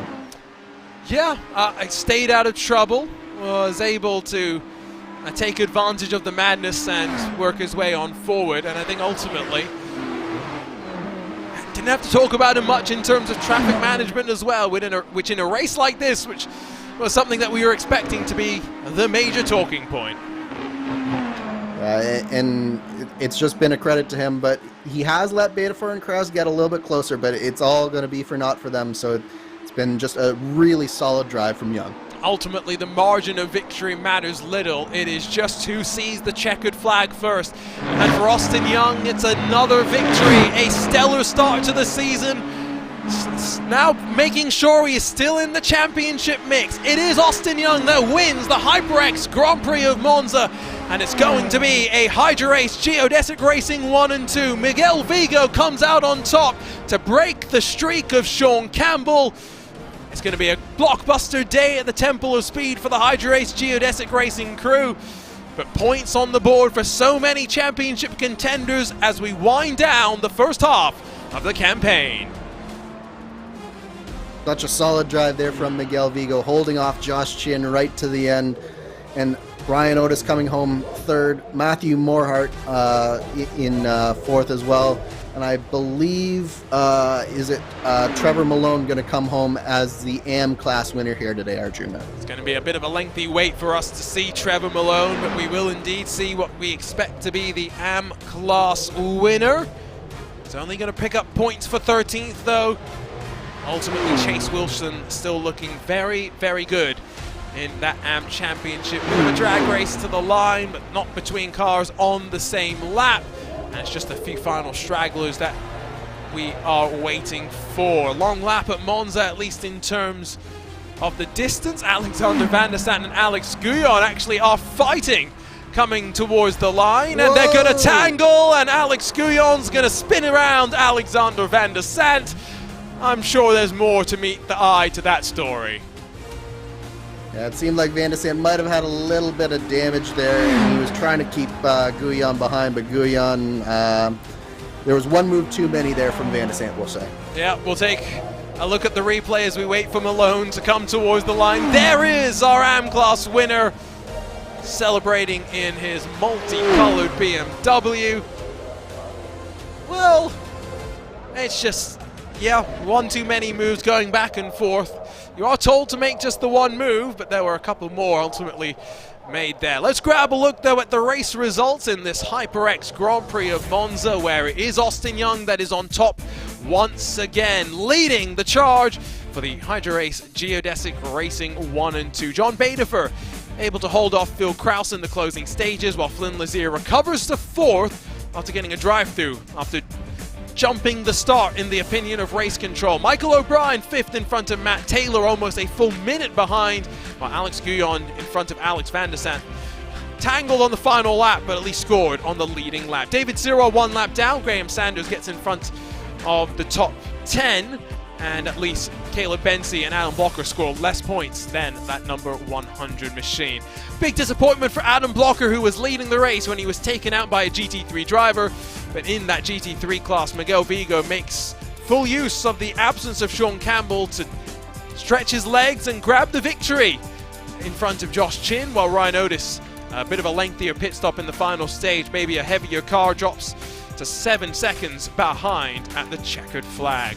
Matthew Morhart backs up the Synergy Motorsports driver though to make it another great points haul in that HyperX Team Championship, while Carlos Villa grabs a spot in the top 5. Brian Bennett, Lionel Kalisto, Andrew Marquez, Tyler Graff and Josh Tucker. That's the rest of your top 10. While in 11th, Dean Moll finishes in front of Travis Jagerlainer before Trevor Malone, the best of the AM contingent. Creighton Carter going to be 2nd in AM, 14th in the combined GT3 classifications, while DNFs go the way of Forsyth, Herrick White, as well as Staropoli. So we are going to grab a, hopefully, word with both of our race winners from the HyperX Geodesic Racing team as we dive our way in towards a butt kicker post-race show. 3 positions gained in that race for Austin Young. Ultimately, though, it wasn't the moves that I think he will be so focused on as much as staying out of trouble. And as we dive on into HyperX Victory Lane, Austin, we've got to ask what that race was like from your perspective. A bit of a shocker, I would say. Graham having some connection issues at the start, and then Adam Blocker getting wrecked out. I kind of inherited the lead, and then I got pretty lucky with traffic today. So yeah, it was. I was not the quickest car on track, but I'm pleased. It did seem at times like you gained with some traffic and then would lose as well with the traffic. How difficult was it at Monza, especially with the fact that the LMDHs don't have the same A's as the GT3s, to make some of the big sends in the braking zones? It's one of the more straightforward tracks just because it's so straight. Like, you don't have a lot of questionable corners. So really the slow speed is where it's the most sketchy. I didn't have to make too many sends, luckily, so it wasn't too bad for me. Well, Austin, first half of the season done. It's a very close championship fight. How are you feeling looking at the back half of the season and some of the tracks that we've got on the deck there? Back half of the season looks good. Schedule looks really good. Little disappointed with the first half of the season for myself. I feel like I threw away a lot of points, but a lot of momentum now to build into the back half, so looking forward to it. Congratulations on a great drive, Austin, and we'll see you in a couple of weeks' time to kick off that second half of the season at the Red Bull Ring. Thank you, guys. Always great to chat with Austin Young. Let's head down to the GT3 winner, though, where Miguel Vigo was just catching up with Ryan Otis. We'll interrupt that conversation. HyperX Geodesic 1 and 2, Miguel. Seems like the form and the luck has somehow found you once again. Yeah, just a little lucky there. I'm really glad I didn't have damage there on, I think it was lap 1, was it? Or lap 2? Or a couple laps into the race when the GTPs came through, and I got hung up with that. GTP looked like he went wide and, just nowhere for me to go. So I thought the race was over then. And yeah, luckily I was able to reel him back in, and looks like it went in our favor this time. We've got plenty of interesting tracks to come to in the second half of the season, but as you reflect on this first half of the season, we were just talking about how last time out at Mosport we saw you and Sean fighting. I'm sure that's what you have a lot of hopes for in the second half of the season. Yeah, I mean, we'll see. I mean, Sean's leagues above me, and I'm a old man, as I keep telling everybody. So I'll try to do the best that I can and try and give you guys a good show and the audience too, obviously. But yeah, so we'll see what that next half of the season goes around. Racing driver excuses. Miguel, congratulations on the victory, and we'll see you in a couple of weeks' time to kick off the second half of the season. All right, take care, guys. Racing driver excuses. They never change. Let's talk to Josh Chin, though, who pushed and got within 1 second of the victory. Ultimately, grabbed a couple more points than your championship rival, Ryan Otis, in the race itself. Josh, but talk us through that one from your perspective when strategies actually worked out for you this time. Yeah, I thought I was going to have a little bit more pace than this. The draft just really never played out right for me. It actually felt like I was worse behind other cars. It was almost like Turdier was doing something, and just never really had the pace I needed. It worked out pretty well. Ryan made a mistake taking tires and too much fuel at the last stop, and it got me second, but I didn't really have anything for Miguel the whole way, and thankfully it worked out where I was close enough to get some draft, but just wasn't close enough to get up to him to fight for the win. As we head off to the Red Bull Ring next, Road America, Silverstone, and Indianapolis all coming up after that.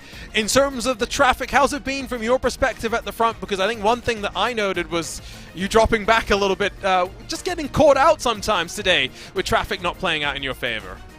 Yeah, didn't really catch any breaks. There's not a lot of traffic like early in the season. CarCon kind of died a little bit, but I didn't catch anyone in the right spot. A lot of people in the Lesmos, and you really have to kind of check up for them if they go to the inside, because they have to slow up more for the apex. So overall, didn't get the breaks in traffic, but I didn't have the pace either, so it kind of worked itself out overall. Well, Josh, you at least kept things close at the front for us. Congratulations on second. We'll see you in 2 weeks' time to roll on to round 10 of the championship. Yep, thank you guys.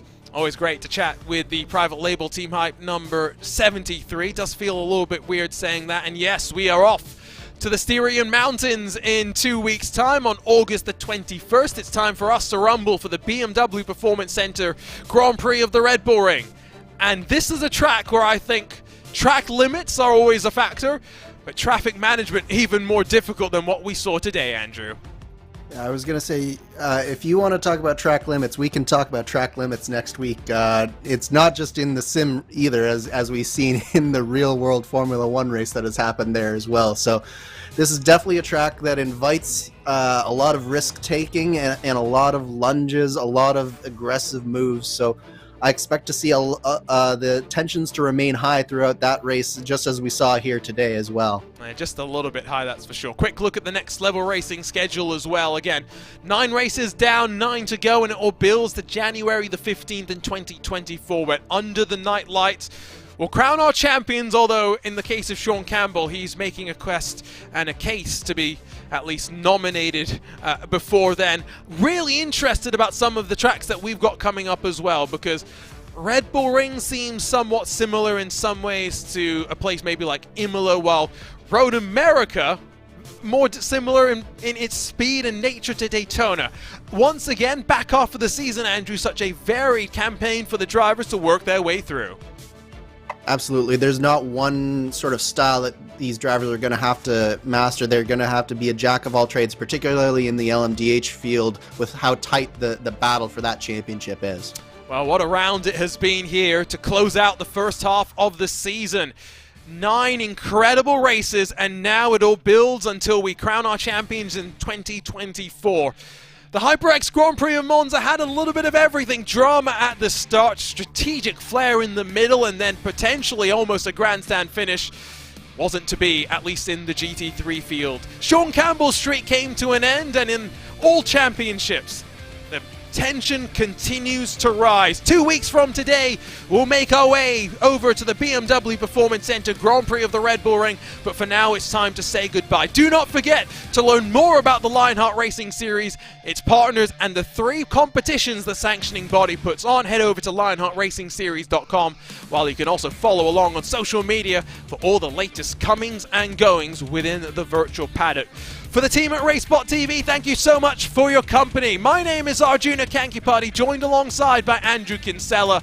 And we'll see you in 2 weeks' time as we make our way over into the Styrian Mountains.